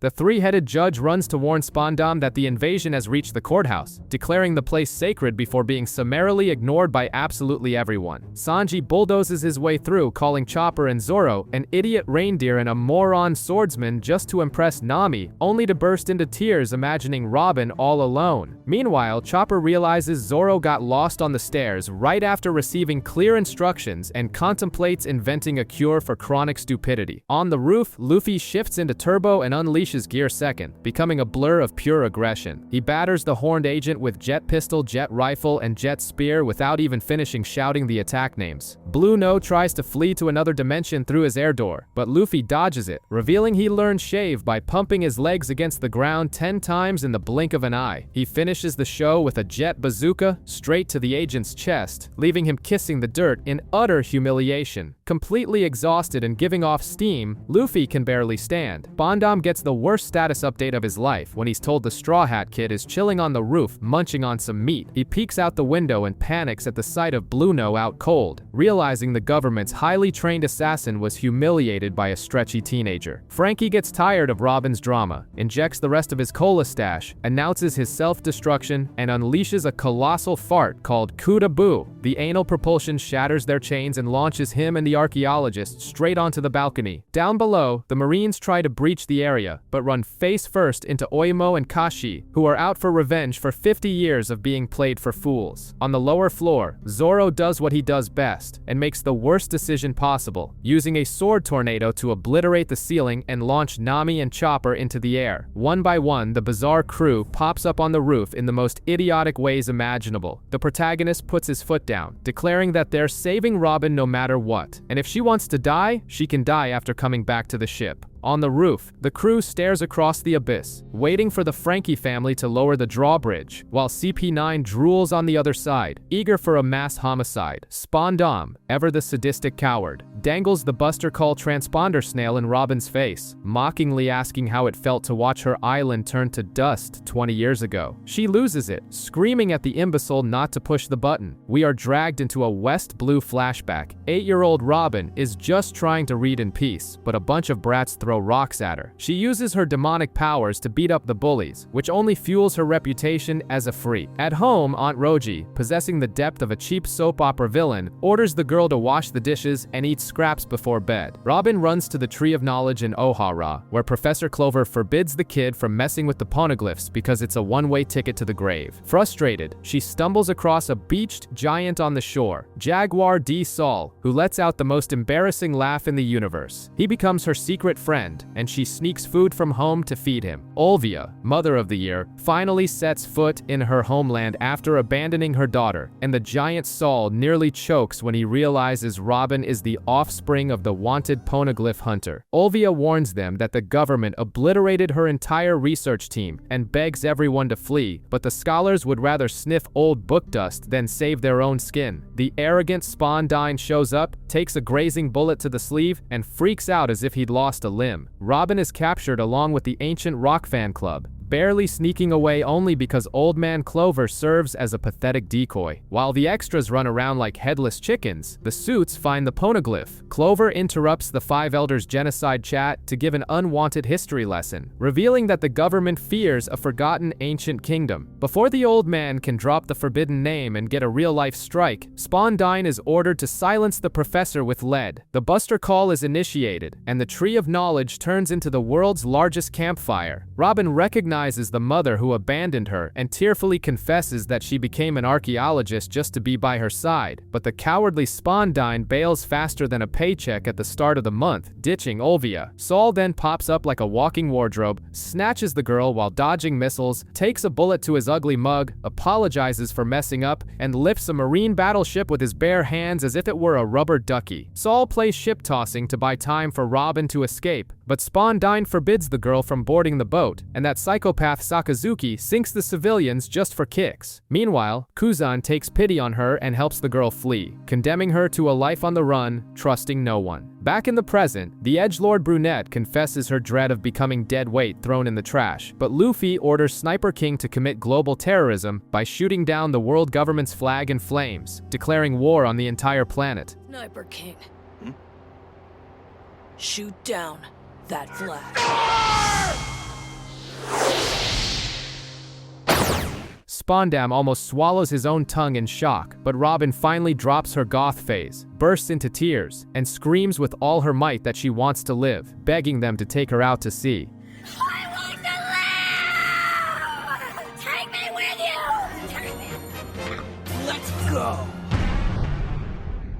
Mozu and Kiwi lower the bridge, but Chief Justice Baskerville jams it with a mortar, only to reveal that he's actually just 3 grown men squeezed into the same outfit like a bunch of idiots. Frankie steals the spotlight by opening his own metal belly, pulling out the blueprints for Pluton that the government hunted down for 5 years, and admitting that Water 7 was terrified Robin would build that abomination, before literally breathing fire onto the sacred papers right in Spondam's face. The chief loses what's left of his sanity and shoves the cyborg into the abyss, but Kokoro's drunken old lady voice warns them that the Rocket Man is flying right at them. So Luffy stretches his arms, grabs the entire crew, and jumps off the roof like a maniac as the sea train comes soaring through the broken bridge, catching everyone right on its cowcatcher. The Rocketman crashes through the wall of the Tower of Justice like a battering ram, and Spondam orders Lucci to escort him and Robin to the Gates of Justice, summoning his sword Funkfried, which for some bizarre reason is literally an elephant that cuts. The blabbermouth bowling ball, Fukuro, lays out the mission. Pry specific keys off the CP9 agents to unlock Robin's sea stone handcuffs, or she's going straight to the bottom of the ocean. Sanji tells Luffy to push forward after Robin, while the other 6 wipe the floor with the suited up assassins. Kumadori does his annoying Kabuki cosplay in front of Nami and realizes he lost his key, while Sanji, the ultimate simp, offers to heat up Khalifa's bathwater. In the library, Kaku reveals his kicks count as swords, creating his 4-sword style, and when the ceiling caves in, he tries to go hybrid and turns into the most ridiculous animal in the zoo, a giraffe. The sniper misses the handcuffs and locks his own wrist to Zoro's, and Kaku swings his long neck, slicing the Tower of Justice right in half just to shut everyone up. Zoro and the long-nosed sniper realize they're handcuffed together and run for their lives from the werewolf Jabra and the giraffe, while Chopper gets the mission to find key number 2. Nami narrowly escapes Kumadori and steals his key, while Sanji spends his entire fight backing away because his simp brain forbids him from kicking a woman, until Khalifa turns him into a helpless, soapy freak. The deformed Sanji drops from the ceiling into Nami's room. She pities his pathetic weakness and swears she's going up there herself to obliterate the bespectacled secretary. Nami runs off to hunt Khalifa down, and Chopper assumes his heavy point form to hold off Kumadori. Luffy, saved once again by the bizarre kid, activates Gear 3rd and obliterates a steel door with a single punch, but the side effect turns him into a big-headed chibi dwarf. Spondam orders Lucci to drag Robin to the Gates of Justice, and down in the kitchen, Chopper mistakenly tosses juice and tea to a fuel-depleted cyborg, before finally tossing him cola. This lets Frankie unleash a devastating punch, launching Fukuro through 3 solid walls. Now fully fueled, Frankie keeps beating the crap out of the gossiper, who drags them both into the ocean toward the giant waterfall, forcing Fukuro to use air kicks to carry them back to land. The handcuffed duo keeps running from the assassin zoo, and Zoro has the brilliant idea of gripping the entire sniper with his right hand to use him as a human support for his sword. On the edge of the abyss, Frankie turns into a ridiculous centaur and finishes Fukuro off with a massive wind cannon, screaming "Super!" Meanwhile, even as Zoro pushes the boundaries of his swordsmanship, he is ultimately defeated by Kaku and Jabra. In the kitchen, Chopper watches Kumadori devour the fridge, get fat, and use hair magic to instantly drop the weight. He's so amazed he forces the guy to repeat the trick. Kumadori sets the kitchen on fire, and a desperate Chopper swallows a second rumble ball, scrambling his transformations and turning into a heavily beaten ball of fur. After a flashback of Dr. Kuroha warning him never to overdo it with substances, Chopper makes the worst decision ever and pops the 3rd pill. He suffers a meltdown, throws his consciousness in the trash, and turns into a bestial colossus, ready to crush any fool in his way. Rumble.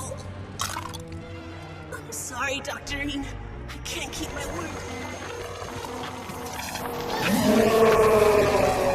Chopper's kaiju form is immune to any of Kumadori's ridiculous attacks and flattens the self-proclaimed lion into the ground like a mosquito, while Frankie realizes he grabbed the wrong key and concludes the sadistic secretary is the one holding the real prize. In the bathhouse, Nami takes a lightning strike to the head, but Khalifa shields herself in a foam cocoon, confesses she ate the bubble fruit, and turns Nami into her personal plaything. She scrubs the navigator's legs with golden bubbles until the poor girl can't even stand, promising racing to polish her until she's a useless doll. Down in the kitchen, the giant monster chucks the broken Kumadori out of the tower like a flying trash bag. And when Frankie tries to be friendly, Chopper attempts to murder the cyborg without blinking. In the tunnel, the useless Spondam drags Robin along, spitting his usual venom about how she'll rot alone. But the protagonist's insane roar cuts the speech short, making Robin smile. Luffy busts through the wooden door to come face to face with the only thing he wants to fight more than you want this arc to end: Rob Lucci. The furry beast that used to be the crew's doctor ruthlessly runs over Frankie and scales the tower, causing absolute terror, while Zoro remains tied to the useless sniper against Kaku and Jabra in the biggest disadvantage in history. Outside, the turncoat giants try to hold the line, but the Marines resort to cannons, and the ultimate imbecile, Spondam, with his peanut-sized brain, presses the wrong golden transponder snail. He summons the Buster Call, the annihilation fleet that traumatized Robin, putting the island on a 30-minute countdown to become dust. His stupidity reaches its peak when he tries to mimic Luffy's voice with the microphone left open, broadcasting to the entire island exactly what a coward he is, sending the Marines into a panic as they run for their lives. Zoro embraces the madness and officially uses Usopp as a meat sword, while Luffy and Lucci start throwing hands, destroying the entire warehouse in the process. Spondam's bootlicker continues dragging Robin like a sack of potatoes, convinced that sacrificing an entire island guarantees his pathetic promotion, while Lucci toys with Luffy like a punching bag, dodging his machine gun punches with humiliating ease. In the bathhouse, Khalifa tries to kick Nami's head off but hits a cheap mirage, embarrassing herself by kicking thin air until the wall collapses and Godzilla Chopper invades the room. The furry kaiju rips the bathtub out of the floor and chucks it. It crushes the simp cook on the floor below and spills water that washes off Nami's soap, canceling out her humiliating bodily smoothness. With her dignity restored, the navigator summons her own private thunderstorm and creates fat, muscular, dwarf, and scrawny clones of herself to completely break the secretary's mind. Khalifa sweeps the room with a tsunami of soap sheep, but Nami blasts a hole in the wave with her staff and escapes. The agent stabs the girl with finger pistol, but the burglar swallows the pain and unleashes a black cloud of electricity right in Khalifa's face, frying the secretary until she passes out. Frankie shows up at the hole and suggests the most logical solution, murdering their mascot, earning him a punch in the face for being a psychopath, while Nami loots the key from the unconscious secretary's cleavage. In another room, Frankie uses his air cannon to blast the giant reindeer straight into the ocean, washing away the devil fruit's power and saving the creature from being a kaiju forever. Nami then unlocks Zoro and Usopp so they can fight like normal people again. Frankie pumps the water out of a soaked Chopper's lungs before Chimney shows up like a bizarre GPS, and he sprints off like a maniac after the goth girl. Usopp, possessing zero survival instincts, falls for the oldest trick in the universe from Jabra and takes a humiliating beating until Sanji spawns out of nowhere, kicks the wolf's face into the wall, and tells the long-nosed sniper to go do something useful somewhere else. In the main room, Luffy keeps getting tossed around by Lucci but refuses to stay down, while Spondam drags Robin by her hair up the stairs. Sanji dismisses the sniper and unleashes a rain of kicks on Jabra, which bounces off the enemy's skin like hitting a steel beam. So the wolf resorts to the most pathetic strategy ever seen, trying to convince the cook that Robin is his long-lost sister. Sanji, not being Usopp to fall for a cheap soap opera, sees through the lie instantly and promises to kick the wolf's face twice as hard. Sick of this furry convention, he spins on his axis until his leg catches fire, activates Diable Jambe, and buries his flaming foot into the wolf's snout with a flanbaji shot, cooking his enemy from the inside out before walking away, as if violating the laws of thermodynamics was just another day at work.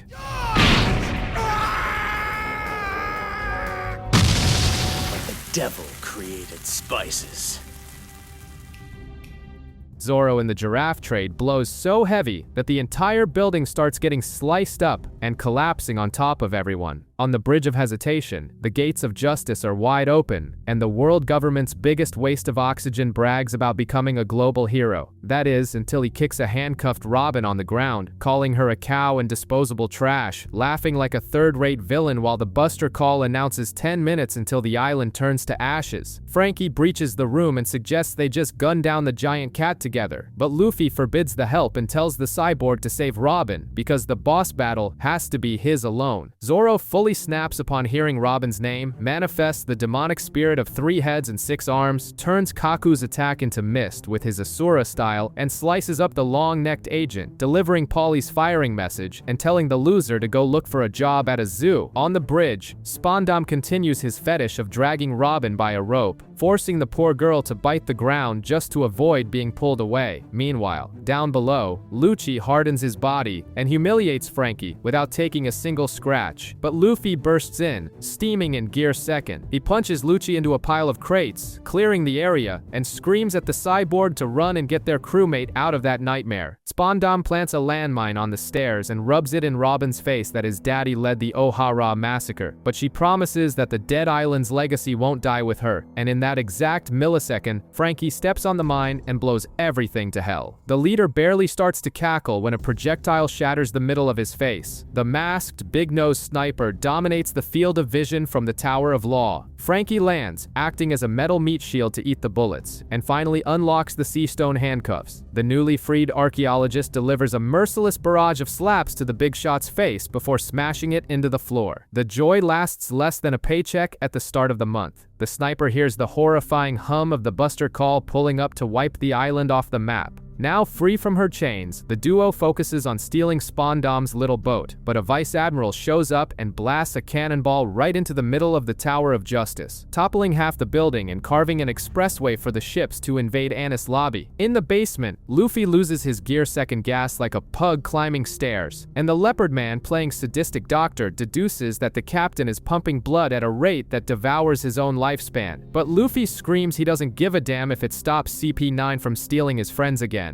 Lucci pierces the ocean wall, turning the hallway into a death aquarium. On the surface, Robin and Frankie crush the reinforcements, and the fleet mysteriously spares only Robin under orders from the Ice Admiral, sending the archaeologist into shock as she watches her worst nightmare return. The Marines turn the Island of Justice into a giant sieve, and we miraculously discover that the masked sniper wasn't turned into a paste when the tower fell, dropping down near the swordsman and the cook. The mere thought of his friends drowning makes Luffy foam with rage, while the archaeologist drops to her knees, paralyzed, reliving in 4K the moment her home was pulverized in her childhood, and Frankie is left dumbfounded watching the military destroy their own base just to take down half a dozen pirates. Down below, Chimney gossips with the navigator about the gear third that busted the steel door and turned the captain into a shrunken, useless wannabe gnome. On the pillar, Luffy bites his thumb, inflates his own bone with air until his arm becomes giant, and drops the monstrous Gum giant pistol, shattering the unbreakable iron defense and sending the steroid cat flying across the room. Lucci practically takes a nap after eating the rubber boy's giant punch and lands on a Buster Call ship, to the utter confusion of the Marines. Down in the tunnel, the swordsman, the cook, and the sniper run from a literal tsunami and crash into the navigator, the weird little girl, the raccoon dog, and the drunk old lady, who are all fleeing the exact same water in the opposite direction. The walls are too tough to cut, so the whole team gets swallowed by the salty drink while the Marines cowardly flee on an autopilot sea train. In the meantime, a vice admiral tells bedtime stories about Lucci's dark childhood. 15 years ago, idiot pirates took 500 hostages demanding the crown, and the government responded by sending a 13-year-old brat. The kid's genius strategy to save the hostages: massacre all 500 extras at once, erasing the kidnapper's bargaining chip, and then riddle the crying captain full of holes with his fingers. Back in the present, the protagonist drops a giant axe kick and destroys the ship, but Lucci puts on his furry leopard suit, dodges, and sinks his teeth into the kid's shoulder. Far from there, Vice Admiral Onigumo fires on his own ship full of allies, and when a lackey cries out a warning, he shoots the guy right in the chest in the name of justice, cutting the payroll without an ounce of guilt. The protagonist deflates like a cheap party balloon and turns into a useless gnome, hiding desperately from the furry villain. On the bridge, Spondam tries to bullshit them into thinking Luffy kicked the bucket and demands the archaeologist back, but Frankie responds by planting a bionic punch square in the useless leader's face. Spondam draws his sword that ate an elephant devil fruit, but the cyborg stops the trunk with brute force and points a cannon at it, making the elephant shrink just like Spondam's self-esteem. Remembering his late master Shipwright, Frankie grabs the phallic trunk and hurls the beast right at Spondam. Down at the gates, the giants and the rest of the squad come face to face with 3 warships, where the strawberry curly-headed Vice Admiral Strawberry orders everyone to be obliterated. Back at the Pillar, Lucci goes on an express diet, slims down, and bashes the dwarf version of the kid against the wall. The brat's ridiculous little punches only annoy the villain, who tries to finish him off with a rapid-fire finger pistol, but his legs give out from the accumulated damage, and the rubber boy snaps back to his normal size. Underwater, the crew is on the verge of drowning until they feel something pulling them. Sanji gets delusional, thinking he's about to be saved by a hot mermaid, but the universe spits in his face. Their savior is the drunk old hag, Kokoro. The drunk old hag emerges from the water with the crew in tow, and the visual trauma of seeing Kokoro wearing pants wakes everyone up instantly, proving that aesthetic shock saves lives. She explains that she's an icefish mermaid whose tail split at age 30, and the long-nosed sniper compares her biology to old cats, earning him a gratuitous scolding. When the cook tries to jump into Robin's lap, the navigator and the reindeer steal his spot, and he smashes his face into the mast. The swordsman and the cyborg realize the Marines are just waiting for the island's total destruction, and the cyborg in a Speedo laughs, confident that their allies will escape. But in that exact second, the Marines unload their entire arsenal on the giants and shipwrights, blowing the whole gang into the abyss of Anis Lobby. A loudspeaker coldly announces that all 50 invaders have been turned to cosmic dust, leaving the crew with deadpan funeral faces. Far from this depression, the kid pumps his blood at full force and activates Gear Second for the final round, promising to beat the roided-up kitty cat until he can't get back up. The clash explodes with the kid sinking a jet-powered punch into the feline villain, who starts coughing up blood and gains 2 deep craters in his abdomen. Seeing the humiliation cross the line, Lucci presses his fists against the brat's stomach and unleashes a massive shockwave, making the kid vomit a pool of blood. Vice Admiral Onagumo orders the fleet to surround the bridge, and the Marines spot the pirates on the getaway ship, shocked that an undefeated legend just got his ass handed to him by a bunch of misfits. Back in the arena, Lucci swears to hunt the archaeologist to the ends of the earth, and the kid takes another impact and collapses like a corpse. Seeing this disaster, the sniper throws his pride in the trash, rips off his knockoff superhero mask, and screams his lungs out to resurrect his useless captain. The cyborg punches Marines like punching bags. The archaeologist sprouts hands from their bodies to slap everyone silly, and the redhead unleashes a lightning storm that fries the whole lot. The big-nosed sniper tries to shoot, but the fodder enemies dodge by flying. Through pure dumb luck, a stray attack from the leopard shreds the Marines, and the coward closes his eyes, sings his own theme song, and pretends to take the credit. The swordsman suffers the greatest embarrassment of his life trying to cut a masked guy. His blade turns to rust and dust, and the Marine starts rusting the poor guy entirely, forcing the sniper to save the day with a Firebird star to the face. Meanwhile, the simp cook kicks open a door and lights a cigarette next to a giant lever. Back to the beatdown, the sniper screams for the protagonist to get up, and the kid rises spitting blood, activates his machine gun mode, and penetrates the feline's defense with a combo so brutal that the villain crashes through the brick wall and collapses unconscious, shocking the entire world government.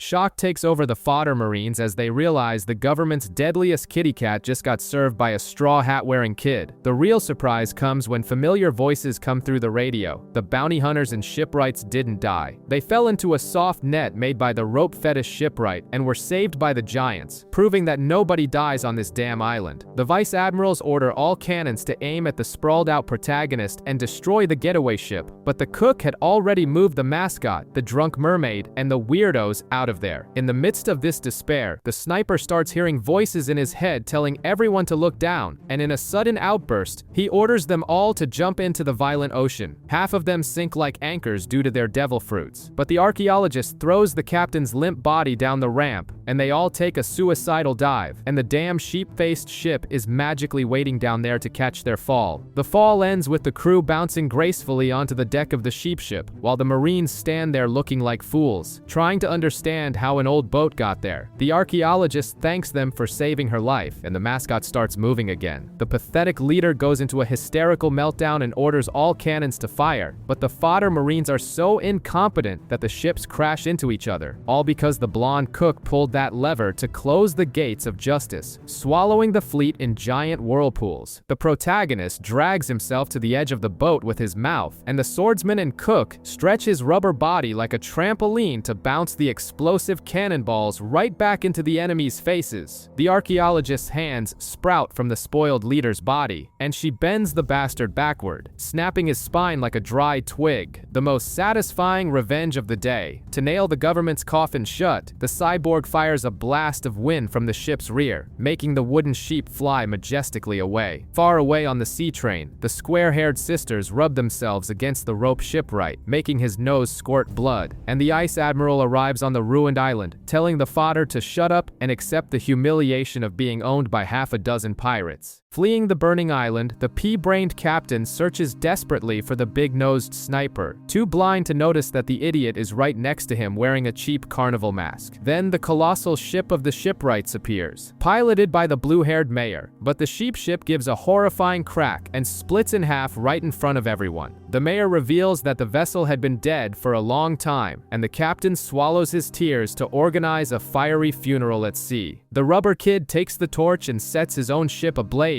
while the sniper sobs behind his stupid mask. As snow falls out of nowhere, the ghost ship's voice echoes, apologizing for breaking down along the way, and the sheep swears it was happy being ridden by them. With one last dramatic goodbye, the figurehead melts into depressing ashes as the pirates drown in tears on the freezing ocean. Don't worry, we're here to see you off.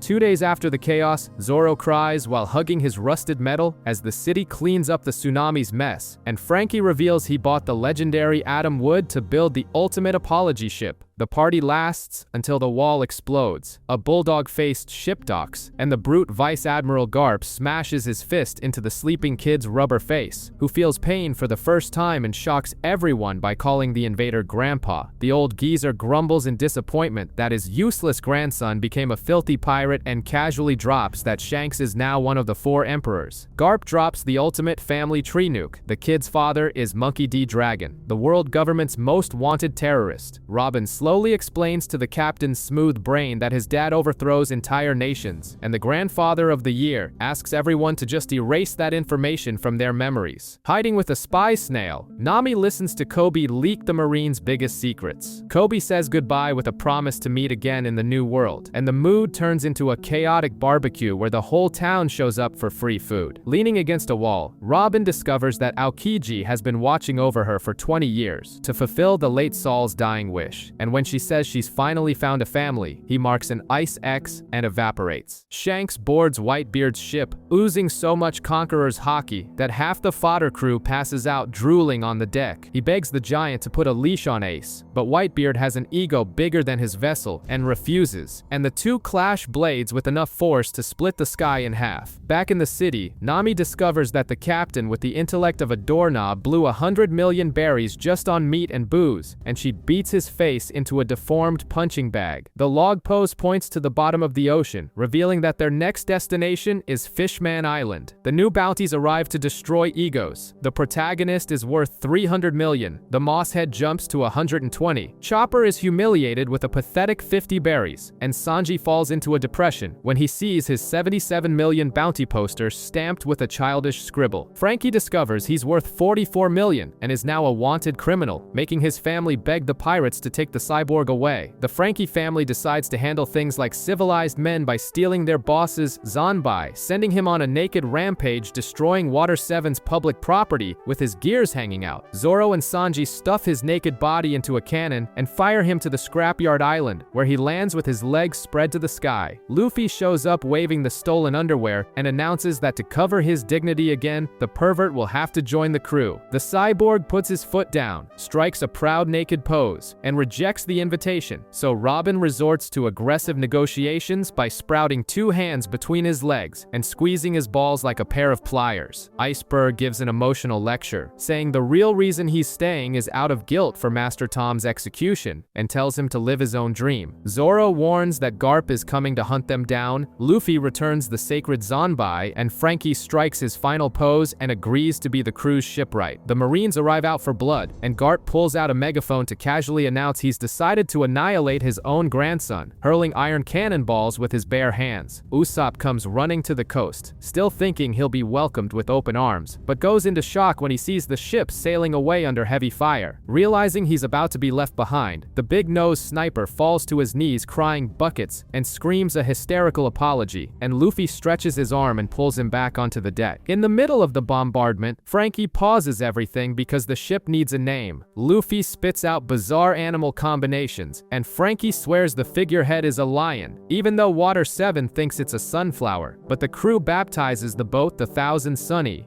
The Thousand Sunny! Ooh, I like it! It's super cool! Garp pulls out a colossal cannonball attached to a chain, but the Sunny lets out a supersonic fart called Kuda Burst and takes off, and the grandpa laughs at the escape, proving that insanity is genetic. Across the world, Dragon looks at the wanted posters and smiles proudly at his son's path of destruction. Blackbeard reads about Enies Lobby and decides his next target is Luffy's head, but Ace squats on a roof like a fire gargoyle on Bonero Island to settle the score. Blackbeard reveals he stabbed a crewmate in the back because he found the dark fruit and swallows half the town using pure gravity. The catch is that he doesn't become intangible and feels double the pain, but he absorbs everything, and his dirty touch disables devil fruit powers, turning Ace into a mere human taking a beating. Ace unleashes the massive Flame Emperor against the tsunami of darkness, and the scene cuts to his hat lying in the dirt, indicating that the world just turned upside down. Zoro spots a barrel with treasure written on the side, the most obvious bait in the world, and the crew ignores all self-preservation, hoping for free booze. When opened, a red flare shoots out, and Robin, with that morbid optimism of hers, announces they've just been marked for death. In the Devil Triangle, they bump into an elegant skeleton with an afro sipping tea, who casually asks if Nami will show him her panties and gets his skull crushed for it. However, Luffy invites him to join the crew, and the pile of bones accepts on the spot. The skeleton introduces himself as Brook, explaining that he ate the revive fruit, drowned, and his soul returned too late, leaving only bones and an indestructible afro. The crew discovers he has no reflection or shadow, because some mysterious bastard stole his silhouette. Luffy, allergic to the word no, swears to beat up the thief, and then the Sunny crashes into the monstrous gates of Thriller Bark. Brook runs across the water like a bony Jesus. The gate closes, trapping everyone, and an invisible force humiliates the crew, pinning Robin against the wall and licking her like a freak with peculiar fetishes. The cowardly trio capsizes their little boat into a ditch full of skulls, where a low-budget goth named Hildon offers them a ride to Dr. Hogback's mansion. Chopper sucks up to Hogback until Hildon vanishes and ditches the three of them in a haunted cemetery. Chopper punches a zombie's head off just to watch the thing snap back together like Legos. At the mansion, they're greeted by the crazy maid Sindri throwing plates, and when asked about the afro skeleton, the doctor breaks a sweat and lies through his teeth. Nami decides to take a bath in the haunted mansion, but invisible hands pin her to the wall, and some creep growls about making her his bride. She responds by delivering a flawless kick to his invisible balls. The rest of the crew invades the island, and Luffy punches the three-headed dog's faces in until it turns into a tamed pet. We find out the pervert is Absalom. Running from the barbecued zombies, the trio finds out Sindri was a famous actress who dropped dead on stage. An undead samurai named Ryuma rounds up the horde with the exact same bizarre chuckle as Brook, and in the lab, Chopper realizes his medical idol is actually a corpse maker. Luffy decides to beat up corpses in the graveyard until they spill the beans about his missing friends. An old zombie warns them about Gecko Moria, the shadow-stealing warlord of the sea, and the protagonist with negative IQ just grins and accepts the challenge. The old man also reveals that Thriller Bark is actually a colossal pirate ship. Nami finds out Sindri kicked the bucket 10 years ago and became a puppet, and Hogback orders Ryuma to kill the intruders. The zombie samurai, who hails from Wano, draws his sword so fast that the trio only registers the strike after hitting the floor, drooling. The zombie's mysterious sphere player turns out to be a disco ball. Absalom is harassed by the zombie warthog Lola, who's obsessed with dragging the Invisible Man to the altar. The trio escapes their coffin and drops into a garden with a penguin bulldog who acts exactly like a love-struck Sanji. When the horde is about to turn Nami into ground beef, the penguin dog steps in to protect her with the dignity of a true blonde simp. A knight clad in golden armor suddenly appears out of nowhere, and to no one's surprise, it's that idiot Luffy in cosplay. The penguin dog keeps pummeling his allies to protect Nami, confirming that Sanji's shadow got stuffed inside that dog. Zoro and Sanji are shown locked in Moria's quarters taking a forced nap, and Luffy ends up sealed in a coffin headed for the operating room. The zombie penguin beats up his furry colleagues while spouting love cliches, until Lola the warthog shows up foaming at the mouth with lust for Absalom. Taking advantage of the chaos, the Invisible Man kidnaps Nami for a forced wedding, but she unleashes a massive electric shock on the creep, which only makes him fall harder for her. Meanwhile, Brook the skeleton plummets from the sky right in front of the spider monkey and faceplants into the ground, proving that gravity hates everybody.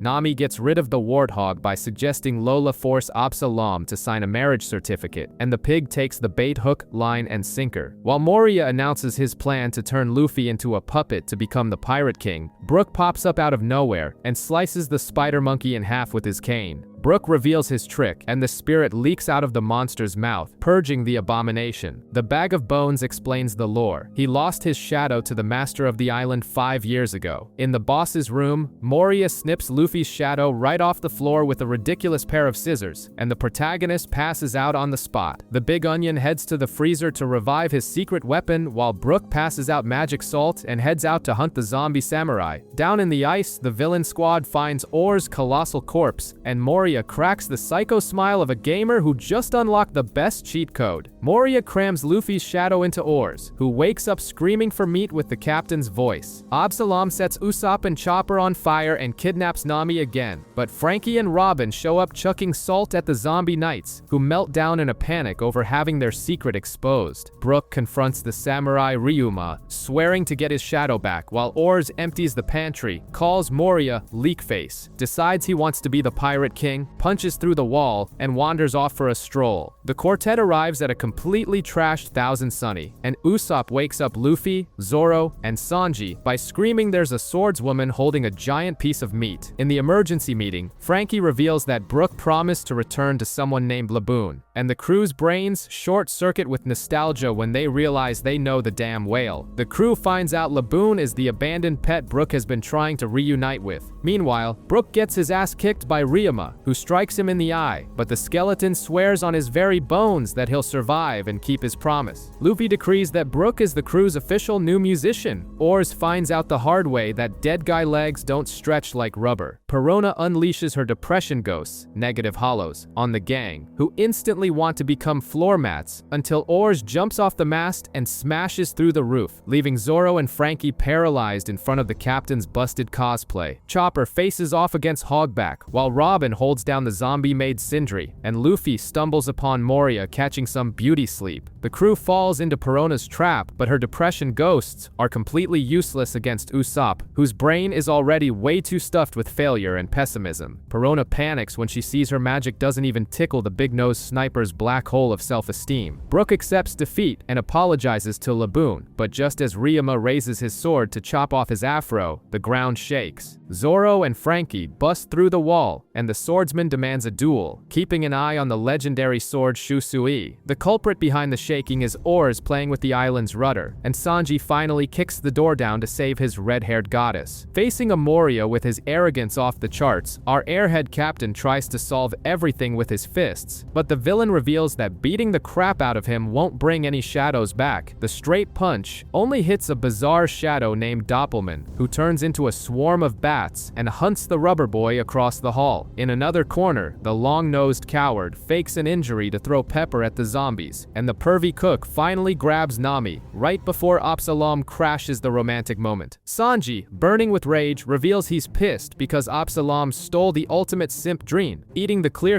fruit to peep on naked women. The invisible guy has the audacity to call Sanji a pervert and catches a kick to the face, but he goes invisible again and swears he's marrying the redhead, turning the cook into a blind punching bag. Moria stomps around like a deflated balloon, he's so mad, and Doppelman proves once again that hitting him is like punching water. Far from there, the depressed goth admits her panic was all an act, and Usopp, using his brain for the first time, shoots into a locked room and finds Perona's physical body just laying there. The sneaky goth summons a giant ghost that chomps down on the scaredy cat while she returns to her actual body. Elsewhere, Robin tries to restrain the zombie Jigoro with her sprouted arms, but the penguin dog kicks the archaeologist and knocks over the salt, while Hogback watches, eating popcorn like the sadist he is. We rewind 5 minutes to see the moss head sweating bullets against the zombie samurai Ryuma, until the two trade finishing blows in a classic anime clash. Zoro slices Ryuma open, sets the corpse on fire, and gets the legendary black sword Shusui as a bonus.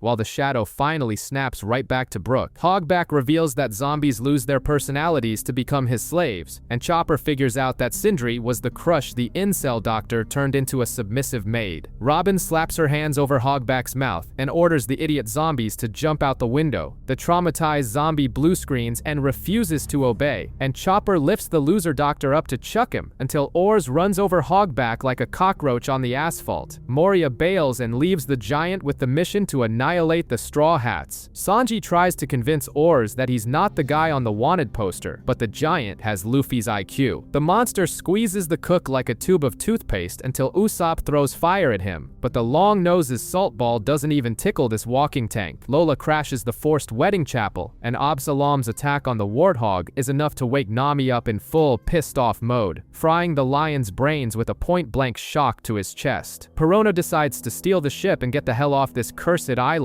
The crew decides to take down the giant by playing Power Rangers, but Robin refuses to be the left arm, crushing everyone's nerd dreams. They resort to dirty street fighting tactics, oil on the foot, Zoro as a missile, and Sanji kicking his only supporting leg, bringing the Colossus down. The giant gets his horns stuck in the ground and takes a free beating, until Zoro tests out his new black sword on the rotting flesh. On the ship, the goth tries to steal the treasure when Bartholomew Kuma pops up and deletes her from existence with a single touch, while Luffy finally grabs the shadow and realizes he just spent half an hour chasing the wind. While the captain runs around like a dog chasing its tail trying to find the Onion villain's original body, Zoro struggles to handle the weight of his new sword. The giant in Speedos almost gets turned into mush when Kuma reveals that Moria isn't just watching from the sidelines. He's literally holed up inside the colossal zombie's empty stomach, piloting the monster by remote control. Brook reappears fully healed, proving that a glass of whole milk can fix a compound fracture on a walking skeleton. Meanwhile, the captain, after rejecting a warthog woman's marriage proposal, is turned into a steroid guinea pig and becomes the ridiculously buff Nightmare Luffy. But since he is clinically direction blind, he sprints the wrong way. Robin tries to squeeze Moria to get the shadows back, but she gets hit by a cloud of brickbats and collapses in a coma on the freezing floor, leaving only the lost swordsman, the red-haired thief, and the long-nosed coward. Just when it looks like a series finale, the buff Nightmare Luffy appears out of nowhere, blocks the colossal punch, and buries Moria and his puppet in a storm of spinning beatdowns before collapsing, thinking he's already become a legend.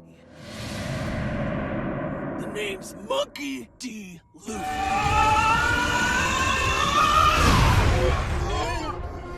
The villains rise from the rubble like cockroaches that refuse to die from a flip-flop smack. But thanks to the reindeer's bizarre chiropractic lesson, the protagonist drops a hammer blow that snaps the giant's spine like a dry twig. Pushed to the limit, Moria goes all out and activates Shadow's Asgard. Moria swallows 1,000 shadows and turns into an out-of-control blimp of lard. But Luffy, just seconds away from a solar barbecue, activates Gear 3rd and drops the tower right on the villain's ugly mug. However, morning light breaks, and the crew starts sizzling in the sun like bacon in a frying pan. All over the world, the extras get their shadows back. The funeral vibe turns into a New Year's Eve party, and the crew gets a free pass to the vault. But Kuma receives orders from the higher-ups to exterminate everyone, and he locks his sights on the green-haired swordsman. Zoro plays the suicidal tough guy against Kuma, who reveals he ate the pawpaw fruit and can repel anything. After compressing a mountain of air into a dense little bubble, Kuma unleashes the Ursus shock and wipes the ruins of Thriller Bark arc out of existence. Zoro stabs Kuma and discovers the priest is a laser-spitting machine. Completely out of juice, he trashes his pride and begs the bear to take his head instead of his captain's. Kuma pushes all of Luffy's pain into a red bubble, and the greenhorn plunges his arms right into that balloon of agony. Later, Sanji finds Zoro standing in a waterfall of his own blood, dropping the biggest lie of his life. Nothing happened.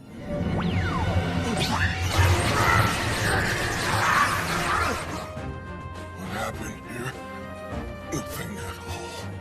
At the banquet, Sanji threatens to kill the gossipers if they tell Luffy that Zoro absorbed the captain's pain. Brook declines the invitation again, swearing to return to the whale, Laboon. But Luffy's peanut brain reveals that she's alive and waiting, making the skeleton cry waterfalls through his empty eye sockets. 50 years ago, the stalker calf Laboon becomes the crew's pet, but they end up ghosting the whale, leaving her behind with a promise to return. 3 years later, in the Devil Triangle, Brook has already lost all his flesh, becoming a lonely skeleton rotting away in depression. In a flashback, Brook's crew dies from poison, and he records a hit song on a tone dial for the whale while everyone kicks the bucket singing. In the present, the skeleton pops his skull open like a cookie jar and swears to deliver the damn mixtape. Brook asks if the spot is still open, and Luffy accepts him as casually as buying a loaf of bread. Lola tries to hook the Speedo-wearing cyborg, gets brutally rejected, but hands a magical piece of paper to Nami. Luffy pulls out his brother's burning paper, ignores the shadows, and decides not to go back to save Ace, setting sail for Fishman Island instead. At the suit's headquarters, Sengoku foams at the mouth with rage because Kuma let the entire crew escape, while Garp laughs in his boss's face over a cup of tea. Far away, the ship gets sucked into an insane current full of sea snakes wrapping around giant pillars, and the gang surfs the biggest snake before the cyborg ejects everyone using the ship's butt propulsion. Trying to find the secret entrance to Fishman Island, Luffy delivers a colossal punch to a bizarre sea rabbit, which pukes a mermaid and a talking starfish right onto the deck, with the soaking wet mermaid landing squarely on the cook. The crew is in shock watching Kami rub her aquatic assets on a sexually catatonic Sanji, until Usopp ruins the fantasy by reminding everyone that the first mermaid they saw was that demonic old lady, Kokoro. Luffy grabs the talking starfish, Papagoo, and when they try to call the boss, a pathetic trafficker named Macro answers, stupidly giving away their exact coordinates while begging for a beatdown. Nami recognizes the kidnapped octopus's voice as Ha-chan, Arlong's flunky, but Luffy only hears the magic word takoyaki and orders an immediate rescue. Ha-chan panics when he realizes his saviors are the same monsters who dismantled Arlong's gang, and tries to disguise himself by spitting ink all over his own face. When they dock, Sanji plays dirty, casually asking how Arlong is doing, and the octopus with the IQ of an oyster blows his cover on the spot. Kami and Papagoo dive into the water to save their friend and are captured in 2 seconds flat. Luffy dives in with an elastic punch to fish them out, while Duval orders an attack and a swarm of flying fish surrounds the ship. Luffy kicks a rider and steals a fish for an aerial joyride, but the beasts dive and drag the captain down to the bottom, forcing Nami and Frankie to fish out Luffy, Chopper, and Brook, who sank like anvils. Brook pulls out his violin and plays a lullaby that makes half the enemies and Luffy himself pass out from sleep. When Luffy kicks Duval's helmet, the mask flies off, revealing a face that is a hideous replica of Sanji's poorly drawn wanted poster, shattering the cook with pure hatred. The reveal of Duval's face shatters the crew's sanity, and the nobleman cries, blaming Sanji for having his thug life ruined by the Marines, who hunted him down for looking identical to the poster. Sanji is caught in a net and dragged to the bottom, but Kami dives in at the speed of light and drags him back, smashing his face into her aquatic airbags. Usopp fires the Gaian cannon, vaporizing the hideout, and Sanji finally explodes, performing plastic surgery via extreme beatdown until he turns Duval into someone actually bearable to look at. When Duval wakes up and is handed a mirror, he discovers that Sanji's kick turned him into a handsome stud, christens his gang the Rosy Life Riders, and bails. During tea time, Kami and Papagoo explain that to reach the new world, they need to dive 10,000 meters down to Fishman Island, but the ship would be crushed like a tin can without a special coating. The crew docks at the Saba Odi Archipelago archipelago, and Hachan drops the most terrifying warning of their lives. Even if they see a murder happen right in front of them, they cannot lay a single finger on the world nobles. Zoro decides to take a walk, confident that the giant numbers on the trees will keep him from getting lost, but his sense of direction is so trash that he messes up the very first reading. Hachan disguises his octopus face and dresses Kami in ordinary clothes to conceal her identity. On Grove 31, a slave named Devil Diaz begs to have his collar removed, but the collar beeps and blows up around his throat. Celestial dragons stroll by, shooting the poor guy for being useless, forcing the crew to kneel like dogs while bounty hunters lock their eyes on Luffy. The walk to the bar turns into a blood-soaked stroll, with bounty hunters getting mercilessly obliterated and some extra taking a rubber bazooka to the face for trying to touch Kami. Arriving at the bar, they run into Shaki, who reveals she's the Grand Line's top informant. She tells them the coding mechanic Rayleigh went missing 6 months ago, bumming around casinos and chasing women. She warns them that the archipelago is infested with 9 other massive rookies, but guarantees the dirty old coding guy is 100 times stronger than all those idiots combined. The search for the mechanic turns into a day off. The crew invades the amusement park and makes Kami's pathetic dream of riding the Ferris wheel come true, while the hunter Peterman stalks the girl, drooling over the price of a mermaid, the celestial dragon. Charlos steals a nurse to be his 13th wife and shoots her fiancé in the street, right as Zoro shows up with his geographical amnesia. Charlos shoots Zoro in the face, but he dodges and draws his sword to slice the bastard. Just in time, Bonnie tackles him, spilling tomato juice and faking his death, saving all the pirates on the island from instant annihilation. The Rosy Life Riders arrive for the rescue, and Sanji's ultimate simp puts everyone to work looking for the mermaid, while Brook peacefully sips tea until Usopp dishes out slaps to drag the useless ones along. Luffy runs around the slave shop looking for Kami, and Robin reveals that the scaly folks suffer absurd prejudice and that the slave trade is a highly lucrative business for the suits. Backstage, they strap an explosive collar on Kami, and when the auctioneer tries to silence her with a slap, he mysteriously passes out, and a dirty old man claims to just be a ship mechanic with a soft spot for young girls. At Marine headquarters, a grunt reports that the legendary Silvers Rayleigh is on the island's slave list, and Garp cracks up laughing, telling everyone to keep it a secret while he handles the mess. At the auction, the host sells people like cattle by planting fake bids. Sanji boils with rage at the live meat catalog, and Zoro wanders around more lost than a colorblind kid with a Rubik's Cube. The cyborg wants to blow the door off, but the octopus blocks him, reminding them that the collar could blow Kami's head sky high. So Nami flips the loan shark switch, deciding to buy the mermaid with her 200 million. As they walk in staring down the bourgeoisie, the newspapers announce that Ace will be executed in a public square, and Drake calls it right then and there. Whitebeard won't take this sitting down, and an all-out war is about to erupt. The disgusting, spoiled brat Charlos arrives at the auction drooling to buy a fresh mermaid and drops $500 million on Kami, but the roof is busted open by a flying fish dumping Luffy and Zoro right on top of the bourgeoisie. When Charlos pulls his gun and shoots the octopus just to do a stupid little dance, Luffy turns off his sanity, dodges 2 cowardly bullets, and buries his fist in the noble's face in a colossal humiliation. Luffy drops a sarcastic apology, knowing he just ordered an admiral's entire fleet to hunt for their heads, while the big-nosed sniper falls off the roof and lands square on the noble's father's head in the biggest historical fluke of all time. When the noble's deranged sister aims her pistol to blow Kami's brains out, she mysteriously drops dead to the floor, and the legendary Rayleigh appears. He puts the guards to sleep with Haki, smiles, and announces he's been dying to meet the brat in the straw hat. Gossip spreads that Luffy caved in a world noble's face, and Admiral Kizaru tells Sengoku he'll clean up the mess in a flash. Rayleigh rips the explosive collar off the mermaid, is recognized by Eustace Kid as the right-hand man of the late Pirate King, and dumps the escape plan on the rookie's shoulders. They walk out, humiliating the Marines with highly overpowered abilities, while Luffy throws himself into the crossfire. Law tosses the talking head of a Marine back to his buddies for some psychological trauma and slices up the rest, while Luffy activates Gear 3rd and Kid assembles a giant scrap metal arm. The Straw Hats flee riding the flying fish, but miles away, Kid takes a laser beam and realizes, along with Law, that the shooter was Bartholomew Kuma himself, or at least a cyborg that looks exactly like the bastard. Kid and Law brace themselves to face the fake Kuma, while the Straw Hats head back to Shaki's bar. There, Rayleigh drops a narrative bomb, revealing he was Gul D. Rogers' first mate, that the Pirate King wasn't captured but turned himself in because he was dying of an illness, and used his own execution to kickstart the Great Pirate Era. The group splits up to avoid drawing attention, but their stealth lasts 0 seconds because Kizaru makes the most exaggerated entrance in history by surfing on a cannonball. The pirates of Saba Odi run frantically from Kizaru, and an extra with no will to live finds out the hard way that the Admiral is literally made of light. The gluttonous Bonnie turns a Marine battalion into crying babies and decrepit old men, and when a gigantic figure blocks the crew's path, Luffy questions who the hell is about to ruin everyone's day. Luffy, Zoro, and Sanji combo their attacks and take down the fake Kuma, realizing he isn't the original since this one gets beaten up way too easily. Far away, Kizaru pierces Hawkins, pieces himself back together like light-up Legos after Apu rips his arm off, and dishes out sparkling kicks. Meanwhile, the Pacifista pummels the trio, and Sanji screams for everyone to run after seeing Zoro more shattered than a car window in a flood. Kid and Law leap away like frogs from the Pacifista's lasers, and the Straw Hats combo their attacks to let Luffy crush the piece of junk with a giant punch. But Sentomaru drops from the sky with another clone, drops an exposition dump about them being Vegapunk's Pacifistas, and while the group splits up, Kizaru pops out of nowhere and steps on Zoro's chest, ready to send the poor guy to his maker for good. Usopp and Brook attack Kizaru, but everything goes right through his body of light, just like their hopes, until Ray Lee appears out of thin air and blocks the final kick, declaring that the pirate era is just heating up. Brook eats a laser, Sanji almost shatters his own leg, and the chaos pauses when the real Bartholomew Kuma steps into the arena, peacefully asks Zoro about his dream vacation destination, and delivers a slap that deletes the swordsman from the face of the earth. A bubble pops and Zoro ceases to exist, making Luffy and Usopp scream in panic, while Sentomaru confirms that the beast's paws send the victim flying through the sky for 3 days, a one-way ticket with no frequent flyer miles. Kuma teleports and deletes Frankie, sends the cat burglar Nami flying away, dispatches Chopper and Robin, and with Luffy on his knees crying like a helpless child, he delivers the final slap, completely and miserably wiping out the Straw Hats. Thanks to Kuma's paws, our rubber protagonist flies like a depressed pigeon and crash lands in a bizarre forest, where he devours some mushrooms with the IQ of a doorknob until he passes out. 3 native girls find his smiling, fungus-covered corpse, but old Elder Neon reveals the shocking truth. That thing between his legs isn't an exotic fungus, it's a man,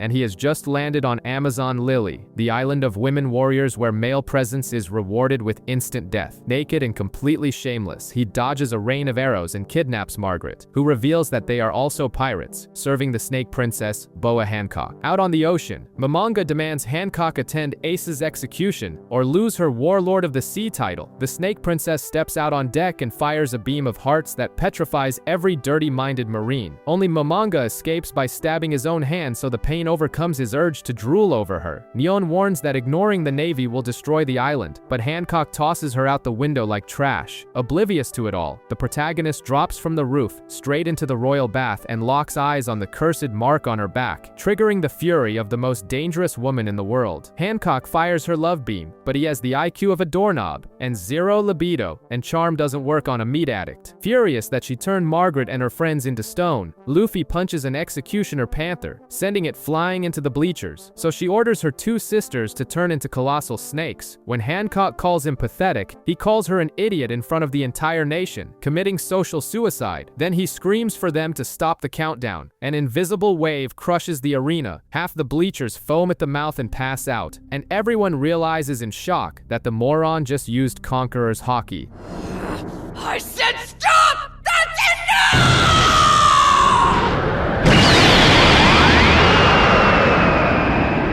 He activates Gear Second and ties the tails of the 2 snakes into a ridiculous knot, but the green one burns her clothes and threatens to expose her back to the country. In a move nobody saw coming, the boy jumps onto her back, covering the secret with his own body, and the Ice Empress begins to cry alone. The Empress gives him an ultimatum: a boat to escape or turn the statues back to normal and stay trapped forever, and is shocked when the boy begs for his friends to be restored without a second thought. Hancock vents that the 3 were enslaved and branded by the nobles. When she asks if he feels disgusted, he says he only hates the nobles, and her ice-cold heart melts. At dinner, Luffy inhales everything like an industrial vacuum and sings while banging pots. The bomb drops in the newspaper. Ace's days are numbered in Impel Down, and Luffy decides to break into the maximum security prison. But his only VIP ride, Hancock, is agonizing over a sudden fatal illness. Neon diagnoses the uncontrollable fever as the love sickness, but Hancock is so head over heels that she throws her pride in the trash and becomes the Navy's lapdog. At the farewell, the most arrogant woman in the world turns into a nervously sweating teenager begging to be called by her first name, and the moron calls her Hammock. She melts anyway and boards the ship while Garp visits Ace just for the prisoner to laugh in his face. On the Navy ship, the protagonist has nightmares about the giant cyborg bear sending his crew to the grave, while Hancock drools and creates spicy mental fanfics. In the past, the orange-haired navigator crashes like a meteor on the sky island of Weatheria, steals magic knot technology from the old man Haradas, and disintegrates an entire cyclone with her Klimatact. Meanwhile, the Speedo-wearing cyborg drops onto a winter island and, since he prefers the nudist lifestyle, freezes solid. Doctors pour hot tea into his tank, and the hothead turns into a polished, insufferable gentleman. Hancock turns two pervy Marines into stone statues without blinking. The mascot reindeer wakes up in the Birdie Kingdom, becoming a basketball for giant birds, and almost turning into a tribe stew, only escaping by turning into a buff gorilla. The simp cook lands on Peachy Island, thinking it's paradise, until he looks at the hairy, lumberjack-like face of the maiden Elizabeth. He has landed in the hell of Buff Okama's, dying to stuff him into a frilly dress. Hancock freaks out thinking the orange thief and the goth girl are going to steal her man. In the ice, Robin is taken in by Soren in Tequila Wolf, a 700-year-old slavery simulator, but a gossipy neighbor sells the archaeologist out to the Navy and Robin is subjected to slave labor. The useless Longnose runs from a giant beetle in the Forest of Frauds and is saved by the costumed weirdo Heracles, who eats the insect raw. To cover for the burping protagonist, Hancock mimics his deep voice and turns the Marine's hair into ridiculous mohawks. On the island of Sad Goths, Perona knocks out the swordsman and dresses him up as a bear, decreeing that Zoro is her new submissive pet. Some occultists try to summon Satan, but get the pervy skeleton Brook instead, who demands to see panties, and the cult obeys. With 6 days left until the execution, the Navy gathers admirals and warlords for the war against Whitebeard, and Ace begs Garp to just kill him already. Garp keeps rubbing it in Ace's face that his entire family is a bunch of wanted criminals, while the Fireboy cries in the dark of his cell, saying Whitebeard is his only true father. Out at sea, Buggy's circus troupe simply abandons their own captain to rot in jail to save their own skin. At the prison, the Navy ship passes through the gates with the useless protagonist stuffed under the enamored Empress's cloak, and Hancock is taken in for a personal search with sea stone cuffs, sweating cold in a locked room with the rubber pirate hiding in her clothes. Mid-search, Hancock turns her charm up to the max and turns the female guard and the surveillance snail into stone statues before they even touch her skin, and the protagonist slides out of his disguise.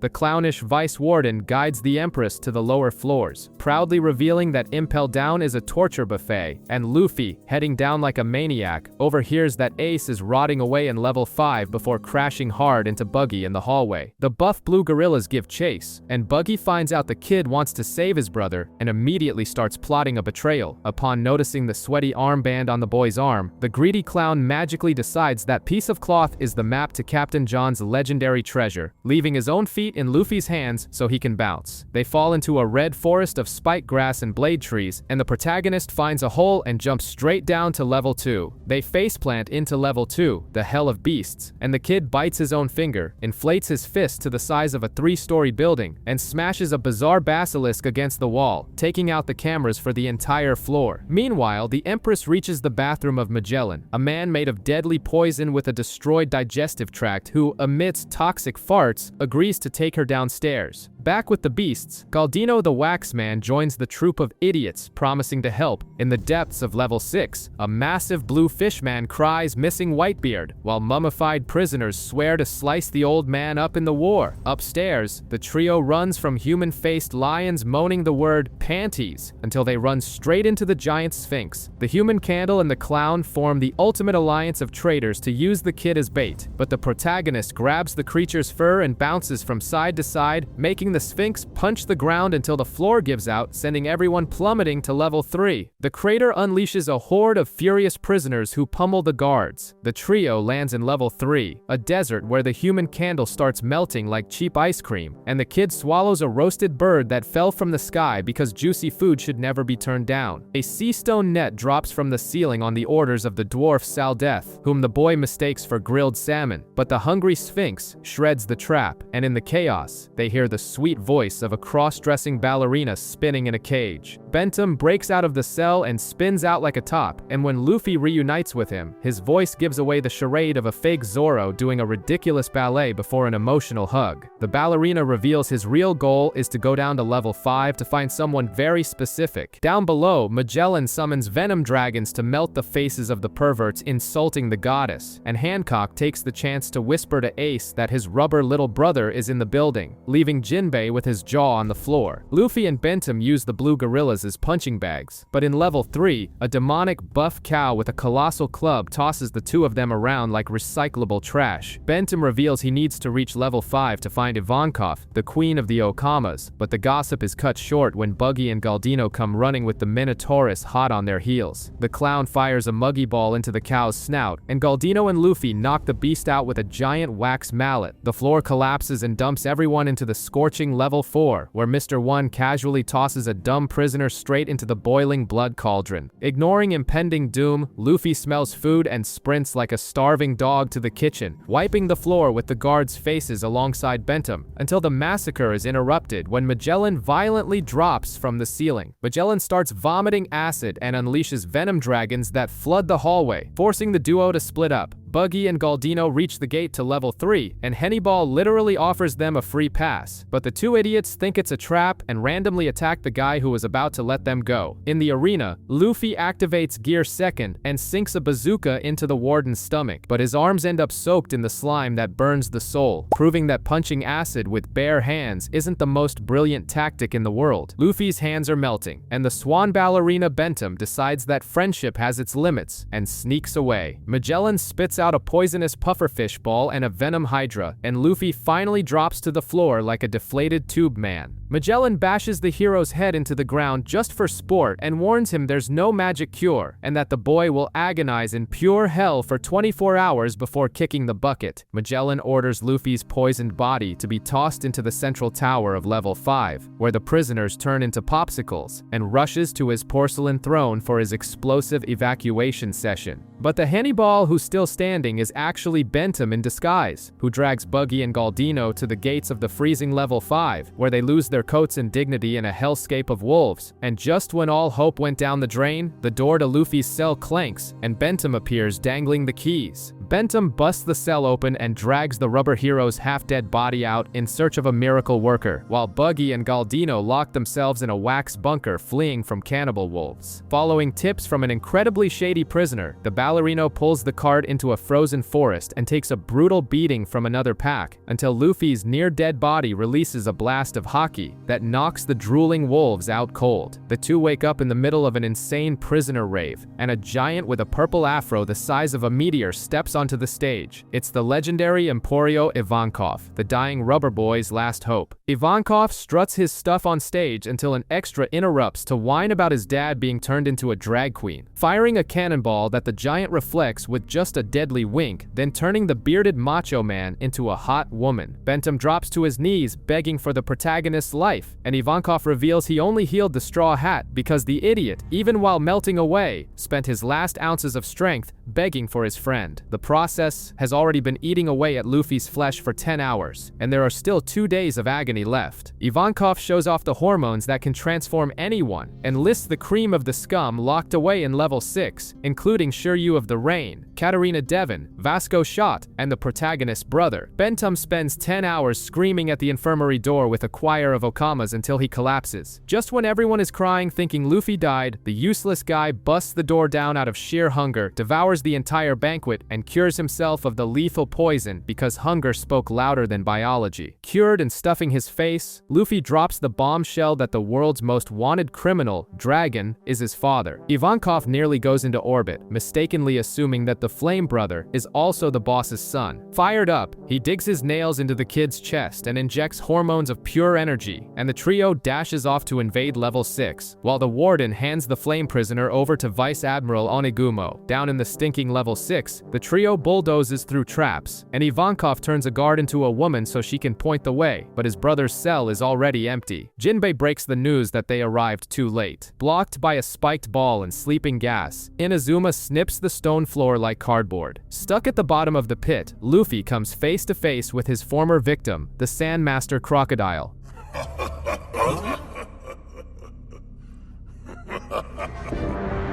Crocodile!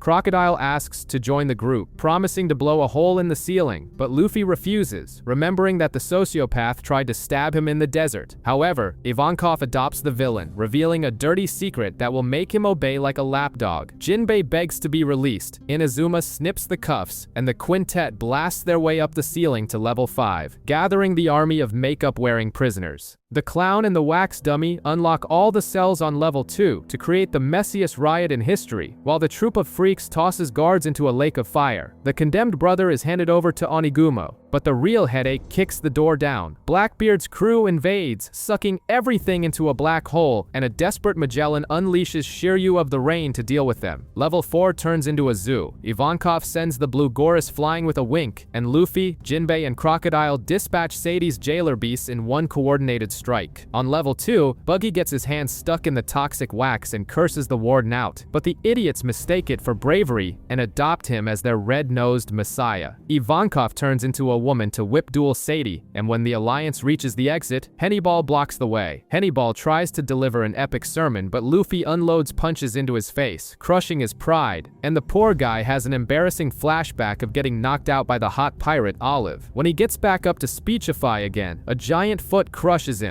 It's Blackbeard. The villain taunts that without Ace, it would be Luffy on the chopping block, and the hero triggers gear second and sinks a punch straight into his gut. Blackbeard pulls Luffy in with his black hole and slams his face into the ground, until Jinbei reminds him that beating up villains is a waste of time with Ace about to die. Luffy blasts the Minotaur into the wall, and the Alliance heads up to level 3. Ivankov ties Sadie to the ceiling with her own whip, and Magellan drowns Blackbeard's crew in a poison dragon, acknowledges Hennibal as his successor, and screams the kid's name. Magellan's venomous Hydra threatens to melt everyone on level 3, but Ivankov swaps genders and disintegrates the dragon's head with a brutal death wink. Buggy nearly craps his pants when he realizes the pole he bumped into is Crocodile. The plot twist is that Ivankov's thick makeup formed a crust that saved his life, but Inazuma spots Magellan crawling up the walls, a sign the queen got flattened. Buggy suffers a breakdown upon being saved by an army of perverts and catches a kick from Bentham. Luffy flips out wanting to avenge his fallen friends, but gets chewed out by Bentham, and when Magellan fires the Hydra, Galdino raises an impenetrable wax wall. The wax man pumps hardening wax over the kid's fists and feet so he can punch the poison man without melting his skin off. Up on the surface, Jinbei rips off a door, surfs it with Crocodile, Daz, and Buggy, and launches the three onto the enemy deck, and Luffy's cast iron punches collide with Magellan's stomach, promising unforgettable scars. Down on level 3, Ivankov's paralyzed fingers start twitching, proving that a bad seed pumped full of hormones doesn't crack easily, while up above, Jinbei fires a water spear that blows out the side of the ship, earning a scolding from Crocodile not to sink their damn ride. Down below, Luffy rains wax punches on Magellan until the warden resorts to a red volcanic diarrhea that melts Galdino's armor like ice cream on asphalt, leaving the poor guy buck naked again. In the end, Ivankov orders the Horde to hang on to his giant head and delivers a cataclysmic wink that ejects everyone out of the prison, landing on a soft cushion of whale sharks that Jinbei called in as taxis. The whale sharks spit 241 soaking wet fugitives onto the deck of the stolen ship, but the celebration evaporates when the Marines unleash a rain of cannonballs with the gates of justice sealed shut. The gates open on their own because Bentham, copying Magellan's face, smashed the control panel to bits. When the reality of the sacrifice sinks in, Luffy bawls his eyes out over the radio, thanking his ballerino friend who stayed behind facing certain death, while the clock ticks down 4 hours until Ace's head rolls. On level 4, Shiryu shoves antidotes down Blackbeard's throat, securing his spot in the fan club of of the world's dirtiest pirates. On the ship, the useless clown Buggy suggests a funeral for Mr. Two and catches a well-deserved punch, while Jinbei introduces himself as a resigned Seven warlord and announces their destination is to invade Marine headquarters. Then a snail yells out. The Marines have identified the two mastermind escapees, Luffy and the cowardly clown, and Luffy spits pure rage into the mic, warning them he's coming knocking to save his brother. The narrative throws you back to Nami on a floating island of old meteorologists heading to Sabaody, where a savage capitalist geezer charges 100 million berries to make it rain on a drought-stricken island before dropping the price. The mercenary redhead decides to stay and learn the dirty tricks of bottling storms in soap bubbles. Elsewhere, Frankie remains stuck in his fussy gentleman phase until combat stress boils the tea in his guts, bringing the loud pervert back just in time to scrap some of Vegapunk's own tin can cyborgs. The blonde cook's hell peaks when Sanji is forced to fight Caroline wearing a dress, and upon realizing she's aiming for his panties, his simp brain short-circuits. He shrieks like a damsel and embraces the abyss. Far from this glittery nightmare, Chopper heals a giant baby bird, and as a thank you, the adult birds toss the useless reindeer straight off a cliff. Robin is chained up with sea-stone cuffs until the Revolutionary Army invades Tequila Wolf guns blazing, and an undercover rebel frees her. She then breaks the idiotic guards' bones, twisting their spines like Play-Doh. Meanwhile, on Greenstone Island, Usopp swallows everything in sight, turns into an obese ball of lard, and literally eats his own noodle path out of the mouth of a living island. Zoro, the most useless navigator in history, wanders a haunted castle for 2 days, looking for the swords the goth girl Perona hid. When she finally hands over the long, hard metal, confessing she just wants an Uber back, he slashes the wall and runs off into the woods. Meanwhile, Brook devours the entire food supply of a village of paupers, and with no way to outrun the debt, sits down to compose a little song. Out at sea, Crocodile and Jinbei nearly throw hands over who gets to take Whitebeard's head, but Luffy puts both old men in their place. Prisoner number 1 finally gets off his ass and walks to the gallows while the world craps its pants, dreading the inevitable bloodbath, and the Marines set up the biggest military circus in history. 100,000 cannon fodder troops, 50 ships, and the 3 admirals chilling in lawn chairs to ensure Ace's barbecue. But the real sickening spectacle is when Grandpa Sengoku grabs the mic and reveals that Ace's dad isn't Whitebeard at all, but the supreme dead guy Gol D. Roger, and that his mother kept her womb locked for an absurd 20 months to fool the Marines, dying of exhaustion right after childbirth. The crowd of gossips goes into absolute shock at the biggest reveal of the century. The Marines invaded peaceful Badarilla, tearing the place apart, hunting women like crazed psychopaths because they suspected Roger had played house there, but the stubborn Rouge kept the kid in the oven 10 months past due and kicked the bucket with a smile. Sengoku screams into the mic that Ace took his mother's last name and was adopted to be the next pirate king, even with the poor guy yelling from the scaffold that he wanted the crown for his old man, not himself. And just when everything seems under control, the gates of justice open out of nowhere with the moron Buggy taking credit for a miracle he didn't pull off, and the Moby Dick breaches from the depths right in everyone's faces, proving the pirates slipped smoothly right under the headquarters rug. Whitebeard himself shows his face on deck, greeting his favorite son tied up like a ham on the scaffold, while on the fugitive ship, Luffy casually drops that Ace's dad is the late Gol D. Roger, leaving Ivankov with chronic facial paralysis. In a flashback, Ace gets beaten like a mangy mutt by Jinbei, and Whitebeard himself tries to assassinate the old man every day until Stockholm Syndrome kicks in and he gets adopted, becomes a commander, and ignores direct orders to hunt down Blackbeard alone out of pure stubbornness, resulting in this exact humiliation. Back in the present, in tears, Ace asks why the hell the entire fleet dragged themselves to hell to die for him, and the giant old man answers with the most monstrous flex possible, because he's his son.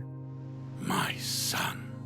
Ace bawls his eyes out, apologizing for his own chronic incompetence. Hancock feels absolute disgust for every Y chromosome haver there and saves her wet panties solely for our rubber protagonist. While out at sea, the water recedes bizarrely and pulls Luffy's ship back toward the gates. 2 apocalyptic tsunamis threaten to drown Marineford's extras, but Aokiji does a backflip and freezes the entire ocean, turning the battlefield into a skating rink and trapping the ships for good. The pirates use the ice as a ramp to kickstart the carnage. Even the the wrinkly old bat Tsuru beats down enemies, and Mihawk draws that colossal black blade and launches a devastating flying slash straight at the old man in the middle of the crowd. Mihawk's apocalyptic flying slash is stopped dead in its tracks by Jozu's diamond body, and the pirates charge forward like a herd of runaway cattle. Kizaru, high on his own light powers, pukes a storm of lasers at Whitebeard, but Marco activates his fire chicken mode, swallows everything in his phoenix form, and still delivers a flying kick that sends the Admiral soaring. Jozu doesn't lag behind in the show-off contest and hurls an ice block the size of a city block. Akainu gets off his heavy ass and melts it all with a magma punch, returning a shower of volcanic meteors. Right in the middle of this slaughter, Oars Jr., a giant baby jacked up on steroids, appears, tearing through ships, drooling with the desire to save his buddy Ace. Oars charges forward, crushing the defense line and brushing off cannonballs like mosquito bites, before hurling an entire battleship right into the faces of the marine giants. Hancock hands out free petrifications to pirates and marines alike, turning everyone rock solid, and makes it clear she's a proud misandrist, saving her heart only for the rubber boy. Kuma unleashes a compressed air bomb that crushes Oar's insides. Doflamingo dodges, cackling like a psychopath, and severs the giant's leg with invisible strings like an elite butcher. Moria finishes the job by piercing the Titan from below with a colossal shadow horn, bringing him down just inches away from grabbing his beloved Ace. Oar's colossal bloody body collapses, cracking the bay in half and leaving the world in shock, while the pirates use their ally's corpse as an escalator to invade the plaza. Doflamingo mind controls Commander Atmos, making the idiot slice up his own crew with a smile, while dropping an edgy teen villain monologue about justice and evil being just a joke dictated by whoever sits on the throne. Kobe and Helmeppo run like chronic cowards and bump into Akainu, who's deep frying any would-be deserters with magma. While Garp suffers a pitiful nervous breakdown, Sengoku coldly announces he's executing Ace ahead of schedule, but the sky vomits Monkey D. Luffy and his troop of escaped convicts, who parachute in to steal all the spotlight, and since half of them can't swim, Jinbei is forced to fish out the devil fruit users before they sink like stones. The reactions are priceless. Mihawk mutters that the kid is a trouble magnet, Moria foams at the mouth with rage,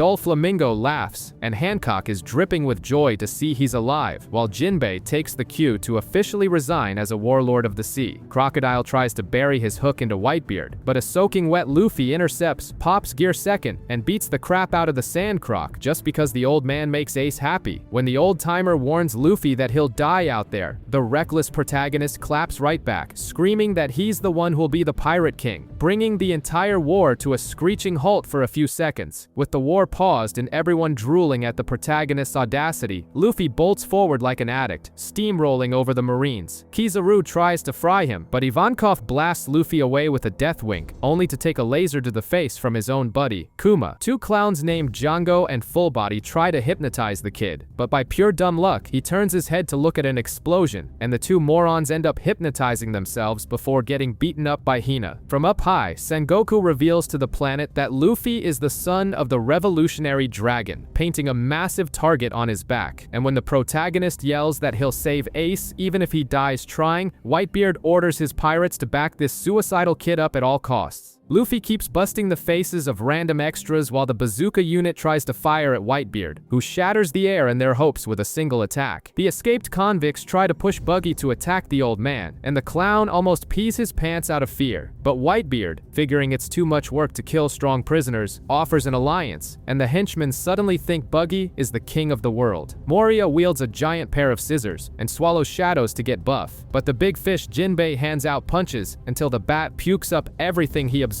And when Smoker pins Luffy down with his Sea Prism Stone Jide, Hancock lands a furious kick on him, justifying that she can do whatever she wants simply because she's hot. Hancock slips the key to Ace's handcuffs to the protagonist, and instead of just saying thanks, the useless kid gives her a tight hug that makes the woman melt, collapse to the floor, and hallucinate a red thread of fate leading them down the aisle, all while the extras think he took her down with a judo throw. Doflamingo explains that Vegapunk stripped away any remaining brain matter from Kuma, turning him into a slave machine, and the cyborg proves it by mercilessly blasting Ivankov's buddies. Ivankov paints his face and promises to teach Kuma the true meaning of terror. Luffy hits the brakes hard when he runs face first into Mihawk. Mihawk, the world's greatest swordsman who mentally apologizes to Shanks, draws his colossal black blade, and warns that he won't hold back. With no time to deal with the vampire swordsman, Luffy shifts gears and bolts, but Mihawk wipes the floor with the extras trying to hold him back, dropping the classic line about not remembering the faces of trash. Just as he pins Luffy to a wall, the big fish Jinbei steps in to catch the cannonballs with his bare hands. Crocodile tosses a sandstorm at Doflamingo and Jozu, swallowing the clown. Hancock gets wet dreams about cooking for her husband, and the rubber boy decides to use Buggy's body as a human shield. The clown gets sliced into ribbons, tries to blow up the swordsman with a muggy ball, but Mihawk swats the bomb right back into his face. Thista takes over the fight, earning the vampire's respect, while Buggy keeps filming everything. The execution is moved up by the guards, and Sentomaru shows up from behind with 7 cyborgs, rubbing his hands together for the massacre. Sengoku throws a massive fit trying to cut the broadcast, but Buggy keeps showing the giant cyborgs to the whole world. The pirates are too spread out, ruining the Marines' plan to herd them into a kill zone and mow them down with lasers. Plus, Old Man Whitebeard had already ordered the flanking ships to be sunk. Kizaru punts Luffy like a deflated soccer ball straight into Jinbei's arms, forcing the premium extras to become a meat wall. On the flagship, Squard shows up looking like an abandoned puppy, gives a cute little speech, and without warning, plunges a giant sword right into Whitebeard's chest. Everyone freezes.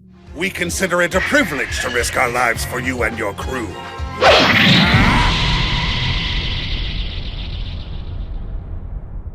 Staring at the blade sticking out of the old man while the visual snail broadcasts the humiliation to the planet. Squard cries and spits out that Whitebeard made a dirty deal with the Marines to save Ace and throw his allies into the fire. Gossip that Akainu shoved into the head of this gullible idiot with negative IQ. Instead of ripping the traitor's head off, the old man simply hugs the moron, proves Akainu is a liar, and unleashes a quake that shatters the ice in the bay so his allies can escape. The old man enters the battlefield, and the extras go wild, swatting away cannonballs like bakery flies. The useless giant John Giant tries to play hero and takes a punch that cracks the air itself, forcing the 3 admirals to use invisible magic to shield the execution platform. Sengoku mashes the panic button until the siege walls rise, but left with no options, he orders Akainu to rain molten magma on everyone, leaving Luffy looking like he just realized the ride is over. Akainu unleashes a meteor shower of magma that turns the bay into a boiling jacuzzi of death and carbonizes the Moby Dick, making the crew cry like babies. Sengoku orders Ace's execution right then and there. Jinbei uses a water stream to launch the rubber protagonist over the siege wall,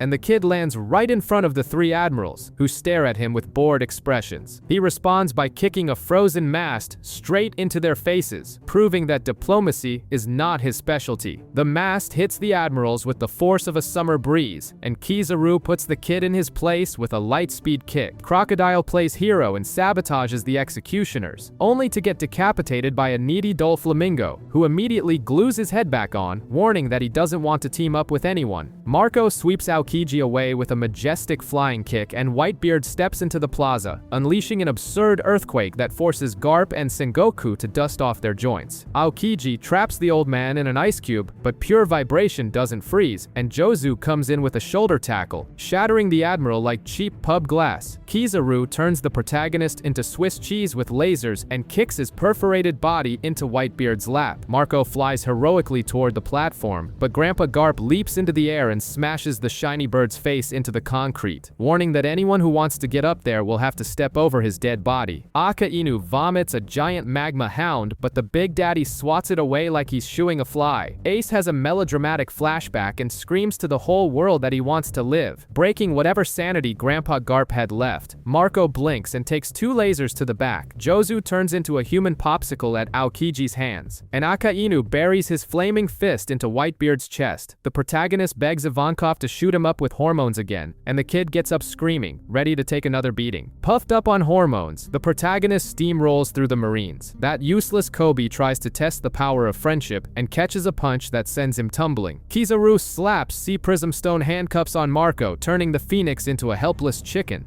Just as the executioners are about to finish Ace off, and Whitebeard's elderly body fails him as he coughs up blood, the protagonist lets out a hysterical scream of conqueror's haki that fries the brains of half the island, instantly dropping the executioners. The entire island stops to stare at the rubber boy who saved the day without having a clue what he just did. Doberman screams that the kid carries the blood of the revolutionary dragon. Whitebeard orders everyone to provide cover, and Inazuma sprouts from Ivankov's disgusting afro, cutting the ground like paper and building a colossal ramp straight to the stage. The protagonist sprints up the ramp, but his own grandfather lands cracking his knuckles, warning him that to save his useless brother, he'll have to kill his own family first. The Snake Empress petrifies the extras to secure the rubber boy's path. The protagonist is forced to recall the trauma of his abusive grandpa throwing him into the wild to fight wild monkeys. Garp winds up a punch that could sink an island, but a grandfather's love speaks louder. He hesitates on purpose, eats the punch, and plummets off the bridge. Luffy lands on the scaffold, but Kizaru shatters the key. Galdino forges a fake one. Sengoku turns into a golden Buddha statue and drops a punch, and from the rubble erupts a tunnel of fire. Ace is free. The pirates go wild seeing the fire boy free. The brothers wipe the floor with the army, with the rubber boy crushing marines and the pyromaniac blasting fire into everyone's faces, laughing as they reminisce about the good old days. Squard attempts suicide by steering his ship into the marines,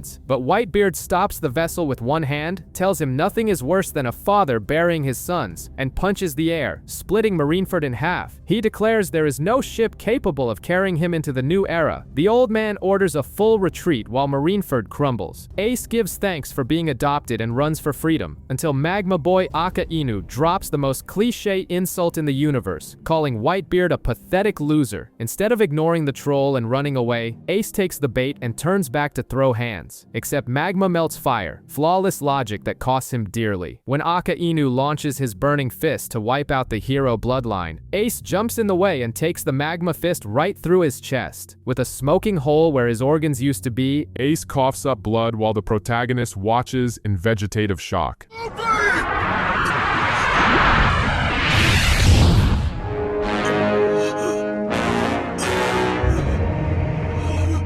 The pirates shoot at the Lava Admiral with the effectiveness of throwing pebbles at a volcano, and Jinbei steps in to take the heat. Garp begs his boss to pin him to the ground before he turns the magma guy into a puddle of blood. Ace already knows he's become a human donut and delivers a dramatic monologue. He asks the protagonist to give a woman named Dadan a hug, thanks everyone for loving a good-for-nothing like him, and drops dead with a smile on his face.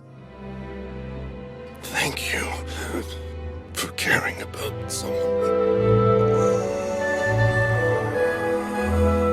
The Vivre card burns to ashes, leaving the protagonist crying like a weaned baby in the middle of a war zone. As his brother's body slips from his arms, the protagonist's brain gets the Windows blue screen of death, and he lets out a scream of pure agony. Marco tells Jinbei to carry the unconscious kid away, and before Aka Inu can continue his massacre, Whitebeard looms behind the bastard like a ghost and smashes his face into the ground with a demonic punch. The old man generates an earthquake so absurd it cracks Marineford in two, and on top of a ruined building pops up Blackbeard, showing up at the end of the shift to take the credit and recruit the worst prisoners in history for his freak show crew. The cowardly traitor Blackbeard faces off against his former captain, but when the old man pins the arrogant Fatso down and crushes his throat, Blackbeard cries for help and orders his crew of freaks to shoot him with everything they've got. In one final middle finger to the world government, Whitebeard screams to the entire planet that the damn One Piece is real, thanks his sons, and dies on his feet, refusing to fall. The One Piece is real! And leave that bastard! He just died on his feet! Even after taking 267 sword wounds, 152 bullet holes, and 46 cannonballs, his coat slips off to reveal 0 scratches on his back, proving the old man was a tank who never ran from a fight, just like you running away from your adult responsibilities. The old man kicked the bucket, and the world is panicking. Buggy, the failed clown, cries and tries to dig a hole to hide like the cowardly mole he is, but his brainless followers think he's overflowing with empathy and run after the false messiah in tears. Then Blackbeard's tarp drops and the whole world needs to change their pants. The chubby traitor didn't just siphon the powers from the corpse. He now waves his hands to create monstrous earthquakes, laughing laughing like a maniac and declaring himself the new king of the playground while Marineford falls apart. The darkness-wielding Fatso plays around with earthquakes until Sengoku turns into a colossal golden Buddha and smacks his entire crew. Jinbei tries to take an Olympic dive to save the protagonist, but Akainu shoves his flaming fist into his back so hard it goes right through, toasting the rubber boy's chest and sending his hat flying. The sand crocodile decides he hates the government more and launches the duo into the air. Buggy catches the two bloody packages mid-flight, and suddenly a submarine pops out of the ice. It's the goth kid Law, announcing he's got a medical degree. The cowardly clown flies around holding the two dying bodies, complains about a weird doctor who works with a sword, and, after almost taking magma to the face, tosses the rubber boy into the submarine like a sack of soggy potatoes. When Kizaru preps a light beam to blow up the sub, Kobe cries louder than a ship's horn and steps in front of the lava admiral, screaming for them to stop the pointless slaughter. The mad dog raises his fist to melt the kid, but the punch stops in midair. A famous redhead spawns out of nowhere, blocks the magma with a glowing little sword, and stylishly announces he's here to shut down this freak show. With the redhead stealing the spotlight, Shanks uses the clown's natural stupidity to his advantage, promising a fake treasure map just to get Buggy to toss the hat back to the rubber boy. Buggy realizes he's been played like the sucker he's always been and curses the Emperor's 14th generation, while his brain-dead followers promote him to an untouchable god for yelling at the redhead. The redhead sheathes his sword and challenges anyone who wants to keep fighting. The Earthquake Fatso gives a nervous third-rate villain chuckle and bails with his freak squad, and Sengoku swallows whatever pride he has left to declare the war over without anyone getting a real reason to smile. The idiots of the world celebrate, clueless that they're about to be swallowed by a tsunami of sadistic pirates after the One Piece. In a corner, Sengoku cries over his colossal failure of letting Blackbeard escape Impel Down, and the government sweeps the humiliation under the rug. Inside the submarine, Hancock has already turned the marine extras to stone, and Law tells the useless Jinbei to shut up and sleep before he bleeds to death. The world is on fire, with the crescent mustache old man dead. Peaceful islands are ravaged by generic pirates, and the Marines are too incompetent to contain it. Hancock decides to treat the rubber boy in the luxury of Amazon Lily and refuses to eat like a depressed teenager because her crush won't wake up. When the idiot wakes up, he chooses absolute violence, trashes the submarine like an angry monkey, and flees into the jungle, punching trees to delete his memory. Jinbei gives him a reality check, and the boy finally accepts that his brother was turned into a human donut, collapsing on the grass crying until his eyes dry out. 10 years ago, the crazy grandpa drags the kid to a mountain bandit lair, threatening to throw the leader, Dadan, in jail if she doesn't play babysitter. There he meets Ace, a hot-headed brat who spits in his face for free. Swearing to become a pirate, the boy follows Ace in the most masochistic pursuit in history. He takes a tree to the head, gets tossed off a bridge into a gorge, and reappears a week later, completely wrecked after serving as a chew toy for wolves, stalking Ace for months to the edge of the forest. At the Gray Terminal, a literal mountain of trash, the boy finds Ace and Sabo counting the treasure they've hoarded to buy a ship. Panicking over having their secret stash exposed, the two beat the absolute crap out of the protagonist and tie him to a tree trunk. Then the pirate Porchimi captures the kid looking for money Ace stole and drags him off to be tortured, disfiguring his face with spiked gloves. But the boy tanks the beating without saying a word, until Ace and Sabo pop up to stop him from becoming dead meat. Ace refuses the order to fall back because running is for losers, and the kids wipe the floor with the pirate's face, until Captain Blue Jam, disgusted by the incompetence, finishes off Porchimi with a gunshot. Sabo requests asylum at the mountain gang's house, and the monstrous Dadan is blackmailed into adopting yet another delinquent. The trio goes hunting, and Ace kicks his brother to the bottom of the river where a crocodile swallows him whole. They beat the reptile until it vomits the kid out and decide the monster is becoming dinner. The trio decides to play capitalism. They use crocodile skins as a disguise and sneak into the Goa Kingdom, where the nobles nearly vomit from the hobo smell, but pay a fortune for the leather. Interrogated later,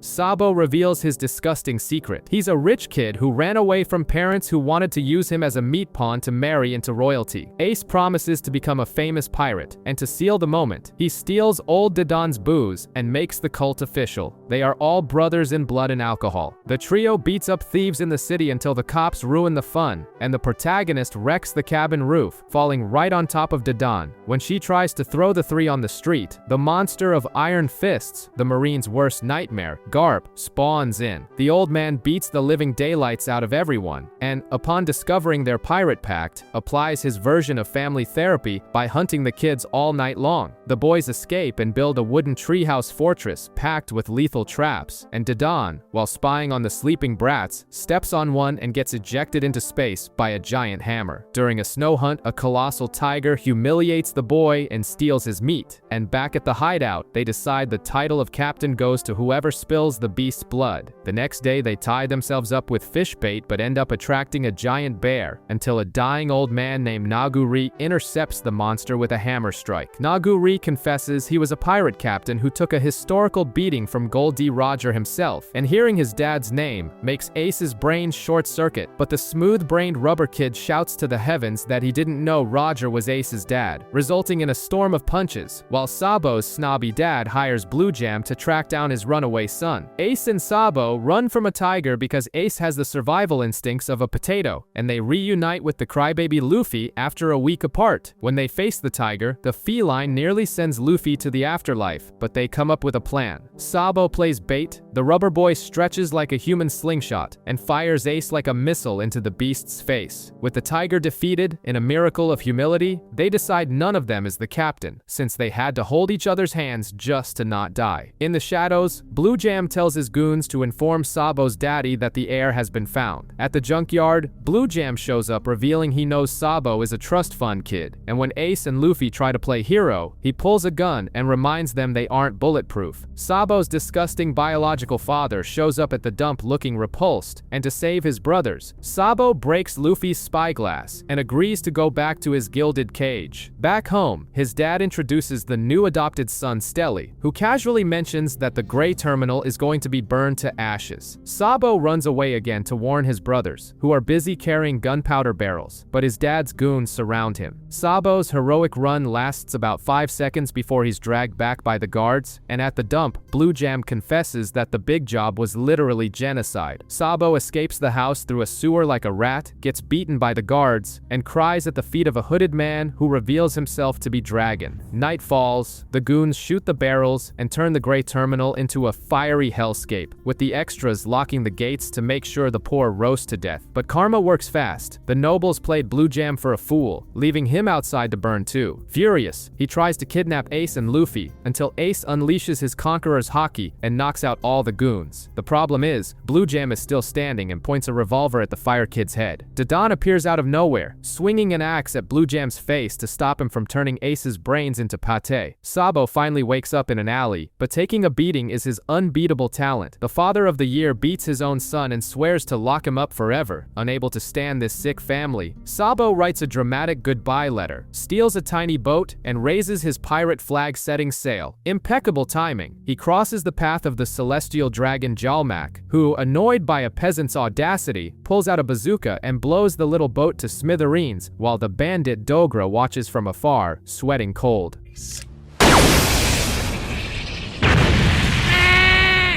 Ace and Dadan come back alive from the BBQ with Blue Jam, to the absolute thrill of the criminal daycare. They beat the crap out of the pirate, but the fire was so absurd that Dadan turned into charcoal, acting as a human shield. But the peace lasts about 2 seconds because Dogra arrives with the macabre gossip that Sabo has passed on. Ace freaks out, beats the messenger to a pulp, and Dadan ties him to a tree like a rabid dog. The next day, a ghost letter arrives from the deceased, begging Ace to take care of their crybaby little brother, resulting in an ocean of tears. 10 years ago, Dragon's ship dips out to Baltigo, and Ivankov almost has a heart attack seeing the boss bring back Sabo's wrecked body as a souvenir. In the forest, the rubber kid tries to use his powers and only manages to knock himself out, becoming Ace's personal joke. The years fly by in the blink of an eye, and the fire brat hits pirate age, leaving old Dadan crying like a baby. Back in the depressing present, the kid is still crying oceans over his brother, realizing he's way too weak for the crown he wants so badly. Garp shows his face in Windmill Village, and old Dadan flies at him, absolutely pummeling the marine hero for sitting on his hands, while his grandson got turned into Swiss cheese in the war. In the New World, the redheads and whitebeard remnants throw a proper funeral for the old man and Ace. Back on the Island of Women, Jinbei throws the truth in the kid's face. Ace died because he chose to, and he needs to stop staring at what he lost and focus on what he has left. The reality sets in. and in a sea of snot, the boy screams, begging to see his friends again. On Gloom Island, the green-haired swordsman plays fruit ninja with baboons until he's thrown onto a stone cross, saved in the nick of time by Mihawk, leaving him looking like a fool. In the Birdie Kingdom, the reindeer doctor almost becomes Stu until the natives realize he can talk. The whole world starts getting the same trauma invoice. The ginger navigator, the long-nosed sniper, the dress-wearing cook undergoing an immediate gender reconfiguration, the archaeologist, the cyborg, and the skeleton, all widen their eyes at the same grim piece of paper. Mihawk then spoon-feeds the news to Zoro, confirming that the captain's brother has become a statistic. In the Calm Belt, the Dark King Rayleigh steps out of the water like it's a kiddie pool, meets Law, and asks for the rubber boy. Hancock suffers from severe marital delusions, while Jinbei carries the useless protagonist on his back, and they bump into Rayleigh, who returns the straw hat and lets them know Law already bounced. Luffy cries, saying he needs to get back to Sabaody to see his friends, but Rayleigh tells him to hold his horses and remember the historical ass-whooping they took there. Far away, the Long-Nose tries to escape the Bowen Islands, but he's too weak to even run away from plants. With his brain in slow motion, Luffy can't decide whether to accept Rayleigh's plan, so the old man sighs and offers a second suggestion. On Weatheria, Nami tries to escape, gets caged, punches old man Haradas in the face, and pulls a soap opera-level drama until the soft-hearted locals open the cell, at which point she takes the poor guy hostage and runs off using the crocodile tear scam. On Karakuri Island, the Speedo-wearing cyborg breaks into Vegapunk's lab, spots a giant self-destruct button with a skull on it, and with the genius of a brick wall, assumes it's a pirate flag and pushes it with glee, vaporizing everything in the disaster known as the Nightmare of Baltimore. Zoro wakes up in Mihawk's gothic castle serenaded by Perona's annoying crying, asks for a boat to bail, and gets ambushed by baboons that perfectly copy the three-sword style, to his absolute humiliation. On the Occultist Island, Brook is tied up and hauled off by the long-armed tribe dudes as a reward for his idiotic kindness. Back on Amazon Lily, Rayleigh pitches his crazy second option, and Luffy agrees to the madness, returning straight to Marineford, the very hellhole where his brother turned into a donut days ago. The gates of justice open up because Luffy, Rayleigh, and Jinbei beat up an entire crew until they force a marine to open the passage. Chopper gets a lunchbox from the natives and drops out of his medical degree because his captain needs rescuing. Robin shoots down Dragon's revolutionaries, saying her priority is her crew, and reading the newspaper brings a suspicious smile to her face. In the kingdom, Ivankov rubs a hideous wanted poster in Sanji's face, and he gets beaten like an old rug before finally getting the newspaper and going into shock. The Marines barely swept up the dust, and the protagonist is already back to rub his failure in their faces. He invades Marineford on a stolen ship, rings the giant ox bell 16 times, tosses a bouquet into an earthquake fissure, and strikes a dramatic pose for the paparazzi before bailing without paying the parking meter. The 5 old men of the world government grumble about the vacancies among the 7 warlord losers. In the hospital, the bubblegum-haired kid finds out he unlocked observation hockey, and the chainsmoker requests a transfer to the worst base just to be a contrarian. The wash-up clown cries snot bubbles, reuniting with his useless crew, and shows off the rubber boy's treasure mark right before the government rewards his incompetence with an executive warlord position. In the desert, the blue-haired princess stares confusedly at the protagonist's tattoo, thinking it's some alt-fashion. On the Amazon ship, the women stretch the protagonist's flesh like bread dough. One by one, the idiots scattered across the world decode the riddle, proving that the funeral tour at the Navy base wasn't a psychotic breakdown, but the only way to draw a message for dumb people. The drooling rookies of the New World find out they're nothing but sardines in a tank full of predators. The dinosaur kid steps onto a snow island, takes lead from a giant cyborg, and becomes a discount T-Rex ready for the slaughter. The flute arms guy almost becomes dinner for monstrous boars, but jumps off a cliff and discovers you can run on air. The toothless fat guy sells his hostage to the Marines, but upon seeing the magma admiral, runs away with his teeth chattering, leaving the prisoner as a freebie. The cat burglar flexes her nature as a manipulative sociopath, faking tears and threatening to jump off a cliff just to torture the old men of the floating island, before dragging the weather wizard off to teach her about his magic balls. The long-suffering cook devours the whole king's spicy food and begs for the secrets of the pan, but the big-headed giant proposes hell, beat 99 cross-dressing karate masters while the gang tries to force him into a pink slip dress. A malnourished skeleton cosplays as a statue in a freak show, but ends up playing his frantic music. The emo archaeologist turns down the revolutionaries' cozy little room, swearing she's a dangerous pirate. The lost swordsman swallows his pride and begs on his knees for the goth vampire to train him, locking in the crew's reunion for 2 years from now. See you at Summer in 2 years! Old Man Rayleigh drags the rubber kid to a hostile island with 48 seasons, banning women and leaving the Snake Empress foaming at the mouth. An elephant the size of a building tosses the protagonist like a bug, and the boomer teaches him this so-called hockey, dodging by reading minds and punching with invisible armor. The stretchy idiot leaves his straw hat on a sacred rock and accepts his destiny of suffering. 2 years of sweat later, the rubber boy reclaims his hat and thanks the Snake Empress before mercilessly crushing her marriage dreams. In some random bar, the navigator runs into the radioactive version of her own crew. A hideous, obese cosplay of the protagonist tries to hit on the redhead, but the big-nosed sniper crashes the party shooting killer seeds. She summons a thunderstorm indoors and fries the third-rate cosplayers with a massive lightning bolt. Out on the street, the real rubber boy runs over the imposter from behind and smashes his face into the pavement. The pathetic cosplayer demands an apology with a gun in hand, but the rubber boy dodges the bullet by moving just his neck and releases his intimidation aura, frying the brains of the frauds who collapse foaming at the mouth.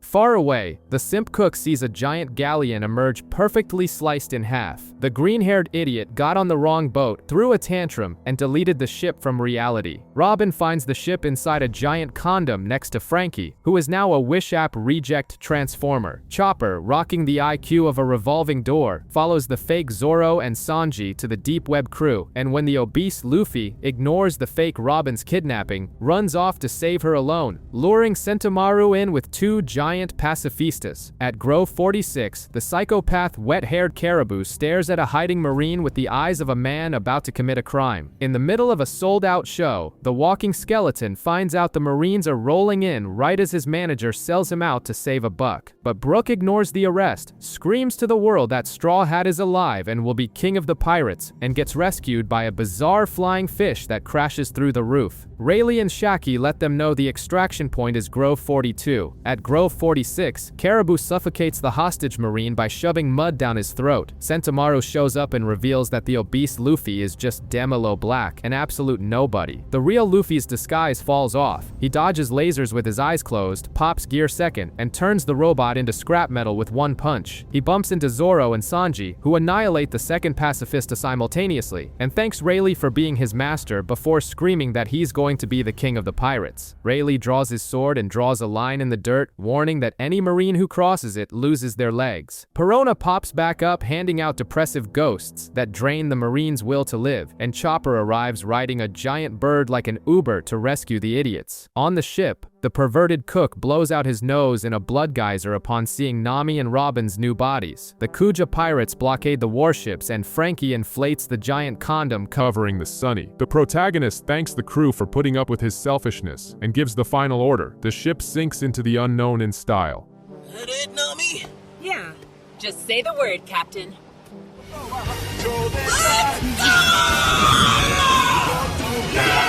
Caribou tortures the failed Straw Hat cosplayers while Rayleigh sheds nostalgic tears, realizing the hat is a perfect fit for the protagonist's empty head. Down at the bottom of the ocean, Nami gives a lesson on coding by shoving 2 huge round arguments in Sanji's face, making him eject so much blood from his nose that he blasts right out of the ship. The calm lasts exactly 2 seconds. Caribou's crew emerges from the shadows to turn the heroes into fish food. The ambush turns into an embarrassment when Mumu the Sea Cow, the engine of Caribou's ship, recognizes the gang and flees in panic, leaving the Mudmaster crying like a baby. The ship gets swallowed by a downstream current and comes face to face with the Kraken, which the rubber-brained protagonist decides to adopt as a pet. The Psycho Trio beats the crap out of the Kraken. Sanji grills its tentacles. Zoro slices it into 6 symmetrical sushi rolls, and Luffy finishes it off with a black hockey-infused punch. Armament hardening!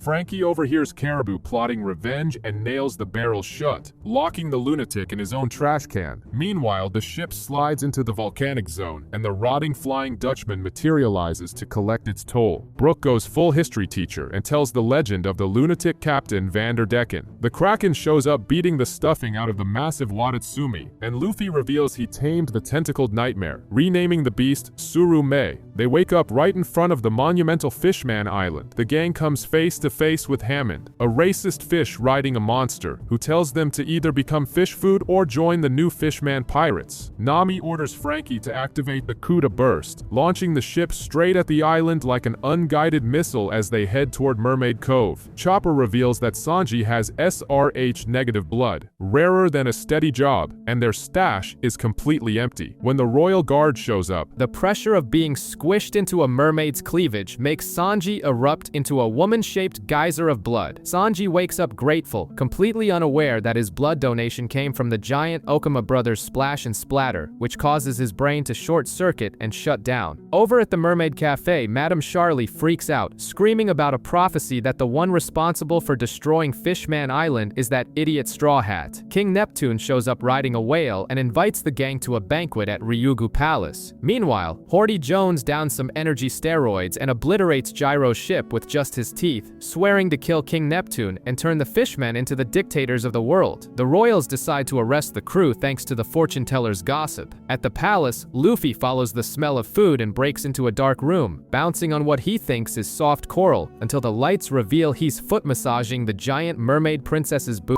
She immediately starts crying lethal tear projectiles, thinking he's an assassin. Vanderdecken, the aquatic incel who's been ghosted by the princess for 10 years, chucks a giant axe at her, but Luffy blocks the blade and saves the Buddy Royal. Down in the sewers, Decken and the racist Horty Jones shake wet hands, sealing a pact to kill the king. Zoro answers the transponder snail like a mobster, demanding safe passage in exchange for the fat king. Prince Fukaboshi relays Jinbei's message: don't fight Horty and meet him at the sea forest. Taking advantage of the chaos, Luffy shoves the princess down the shark Megalo's throat to smuggle her out of the tower, while the clueless protagonist drags a shark choking on a giant princess out of the palace. Horty Jones, his brain rotted by hate and steroids, rejects Hachan's common sense. He orders Decken to turn the poor octopus into a bloody porcupine before catapulting the human cannonball into the palace. The rubber boy continues his aquatic Uber ride inside the shark's mouth while the ultimate incel, Vanderdecken, discovers his crush is missing. He hops onto a giant coral and flies off like a complete psycho to force the princess to choose between the altar or the grave. Horty decides to flood the place and drown the guards. The green-haired swordsman, proving that brains were never his strong suit, decides to fight a fishman underwater, right as the shark barfs up the giant princess in front of everybody. The simp cook turns to look at the most beautiful woman in the world and suffers such a violent short circuit that he calcifies and turns into a stone statue, while the dense protagonist buries the stalker Deccan's head into the ground with a rubber sledgehammer punch. The useless King Neptune blows all his old man energy on a single water attack and ends up captured along with the swordsman, the sniper, and the skeleton. Over in the forest, the chubby Jinbei finally spills the beans, apologizing for unleashing the fish Nazi Arlong onto the East Blue to make the redhead's childhood a living hell. Robin finds the ancient gossip stone, Poneglyph. Prince Fukaboshi clocks Dosen right in the face to defend his dead mother's honor, and Jinbei gears up to tell the story of Fisher Tiger and Queen Otahima. We flash back 16 years into the past, where Queen Otahima slaps a thug and cries from the pain of her own slap, while Fisher Tiger invades the sacred land of the nobles, beats the crap out of everyone, and frees the slaves. Jinbei beats down an arrogant marine who questions why slavery is fine, but freeing slaves gets you locked up. Fisher Tiger brands the sun symbol onto little Koala's back to cover up her slave mark. The village sells out their own daughter's savior to the Marines, and Tiger turns into humanoid Swiss cheese. He chooses to embrace death rather than let human blood flow through his veins, but not before revealing that the great hero was also a traumatized slave himself. Arlong gets wrecked by Kizaru, and Jinbei becomes a government dog, warlord of the sea, to promote peace. Later, he beats Arlong so badly the fish turns into tuna paste, though he can't bring himself to finish the job. A celestial dragon gets shipwrecked on the island, and Otohime throws herself in front of a bullet to save the piece of trash. He immediately takes her hostage, causing the crybaby princess to accidentally summon 5 colossal sea kings. A cowardly sniper puts a bullet in the queen's chest. With her dying breath of blind pacifism, Otohime begs her family not to hate her killer before kicking the bucket. Hori dumps the body of a random human pirate in the plaza and screams that he was the killer. Back in the present, Nami says she holds no grudges against anyone except the shark, making Jinbei and Hachan bawl like giant babies. Hori turns on the mic for his hate podcast, forces the crowd to step on Queen Otohime's photo, and promises to chop off King Neptune's head in 3 hours. Luffy, boasting a room temperature IQ, refuses to leave his friends to drown and decides the best tactical move is to throw hands with his own ally, Jinbei. The fishman crosses his arms and accepts the challenge to this dysfunctional ally deathmatch. The meathead duel kicks off with Jinbei mashing Luffy's rubber mug with fishman karate. Meanwhile, Robin uses a leaf clone that makes Sanji, his brain utterly melted by hormones, cause an absurd triple pile-up crash into the ground while the real Robin watches from the bushes with sociopathic coldness. The steroid overdose hits hard, and the shark undergoes a bizarre mutation, turning into a juiced-up monster that would make any gym rat cry with envy. He spits a tiny drop of water so powerful it wipes King Neptune's entire army off the map in a single millisecond. When the 3 princes arrive posing like a savior boy band, Horty's officers pop some pills, go berserk, and beat the majesties to a pulp without an ounce of mercy. Horty drops the biggest plot twist of the decade. He was the one who assassinated Queen Otohime 10 years ago just to pin it on a random human, but the script flips when Shirahoshi cries and admits she knew all along, leaving the pharmacy shark looking like an absolute clown. Horty raises his sword to chop off the king's head. The princess lets out an ear-piercing scream, and the shark Megalo vomits up our stretchy protagonist. Without missing a beat, Luffy plants a massive kick right in the roided fish's face, sending the villain flying, while Nami reveals she pickpocketed the keys like a pro. Luffy calmly walks into the middle of the mutant fish mob and unleashes an absurd wave of Conqueror's Haki, dropping 50,000 enemies drooling to the ground without throwing a single punch. He then crushes Horty's ego by declaring there's only room for one pirate king in this world. Horty orders his scum to march into the slaughterhouse, and Luffy shoves a giant inflated fist right into the mob's face. Meanwhile, the green-haired swordsman gets so bored he unleashes a colossal tornado of blades, turning the enemy's impenetrable iron defense into shredded toilet paper. The brawl explodes with Sanji and Zoro turning it into a measuring contest to see who can humiliate the most bottom feeders, leaving Jinbei deeply confused. Horty then summons the Kraken, which drops in and nearly flattens Brook, but Luffy breaks into a huge grin, calls the beast Surume, and gets a gentle, ticklish piggyback ride. Frankie docks the vehicles and transforms into a freaking giant mecha called the General Frankie, giving Luffy, Usopp, and Chopper an absolute visual orgasm. Luffy activates Gear Second and lands a supersonic kick right in Horty's face, right before King Neptune nearly has a heart attack watching the Ark Noah plummeting straight toward the island. Horty shoots water bullets like a machine gun, but Luffy dodges everything with his eyes closed using observation haki and buries a punch deep into the big fish's gut, sinking him into the wall. Meanwhile, the crybaby princess floats above the plaza, ready to act as bait so the giant ship doesn't crush her people. The giant princess flees to lure the colossal ship out to the open sea, and the simp cook kicks the rubber protagonist so he can grab onto the Titanic chain. The idiot lets go of the chain and starts drifting, and Horty pops his air bubble with a cheap villain monologue, which gets interrupted by Prince Fukaboshi's miraculous arrival. Horty yanks his trident out of Dekkan's chest, but the weirdo throws a homing axe, and Horty uses the poor sap as a meat shield to intercept his own attack. He grabs the giant mermaid's hair, but the protagonist lands a snake shot punch right on the villain's snout. In the distance, Zoro shatters the drunken octopus Hyozo's sword, telling him he's barely a warm-up. The redhead goes full witch mode and electrocutes everyone in a storm of chaos, but the chameleon Zio turns invisible to grab her ankles, right as the cyborg mashes the squid's face in with a metal punch. Without the unconscious weirdo's locked on target, the colossal ark begins to free fall to crush the island. The protagonist wants to punch the wood into sawdust, but the prince begs him to find the weirdo and change the ship's course. The soldiers activate a massive air bubble to engulf the ark, giving the kid enough oxygen to beat the living daylights out out of his enemy. He snaps Horty's sickle and buries a hockey-infused punch in his face. Refusing to accept humiliation, the villain downs more steroids, turning his head into a nightmare of teeth. The fat fish and the simp cook keep wailing on Watatsumi, who proclaims himself a mega monk by inflating his gut until he crushes his own allies. Then, the Blue Prince leaks the gossip of the century over the broadcast. Horty never actually suffered. He's just a toxic byproduct of resentment. The shark starts laughing like a lunatic and launches himself like a missile. As the island panics over the ark falling from the sky, Horty keeps laughing, his muscles inflating like a bodybuilder with no brakes. A flashback reveals he was radicalized by listening to hate speech in the Fishman district and suckling on Arlong's brainwashing. He also confesses that he was the one who killed Queen Otohime, pinning the blame on a random human. In the present, Fukaboshi tearfully begs Luffy to reset everything to zero, while Zoro slices Hyozo's swords out of sheer boredom. Zio knocks Brook's head clean off and celebrates like he hit the jackpot, but the skeleton snaps his skull back into place and reminds him you can't hurt bone. In the sky, Luffy drives a fiery punch into Horty's chest and blasts the villain onto the flying ark. Horty, addicted to denial, shoves handfuls of steroids into his mouth, puking half of them up as Luffy moves in for the slaughter. The kid activates his giant mode and punches through the ocean with a colossal strike, knocking out the 2-bit dictator.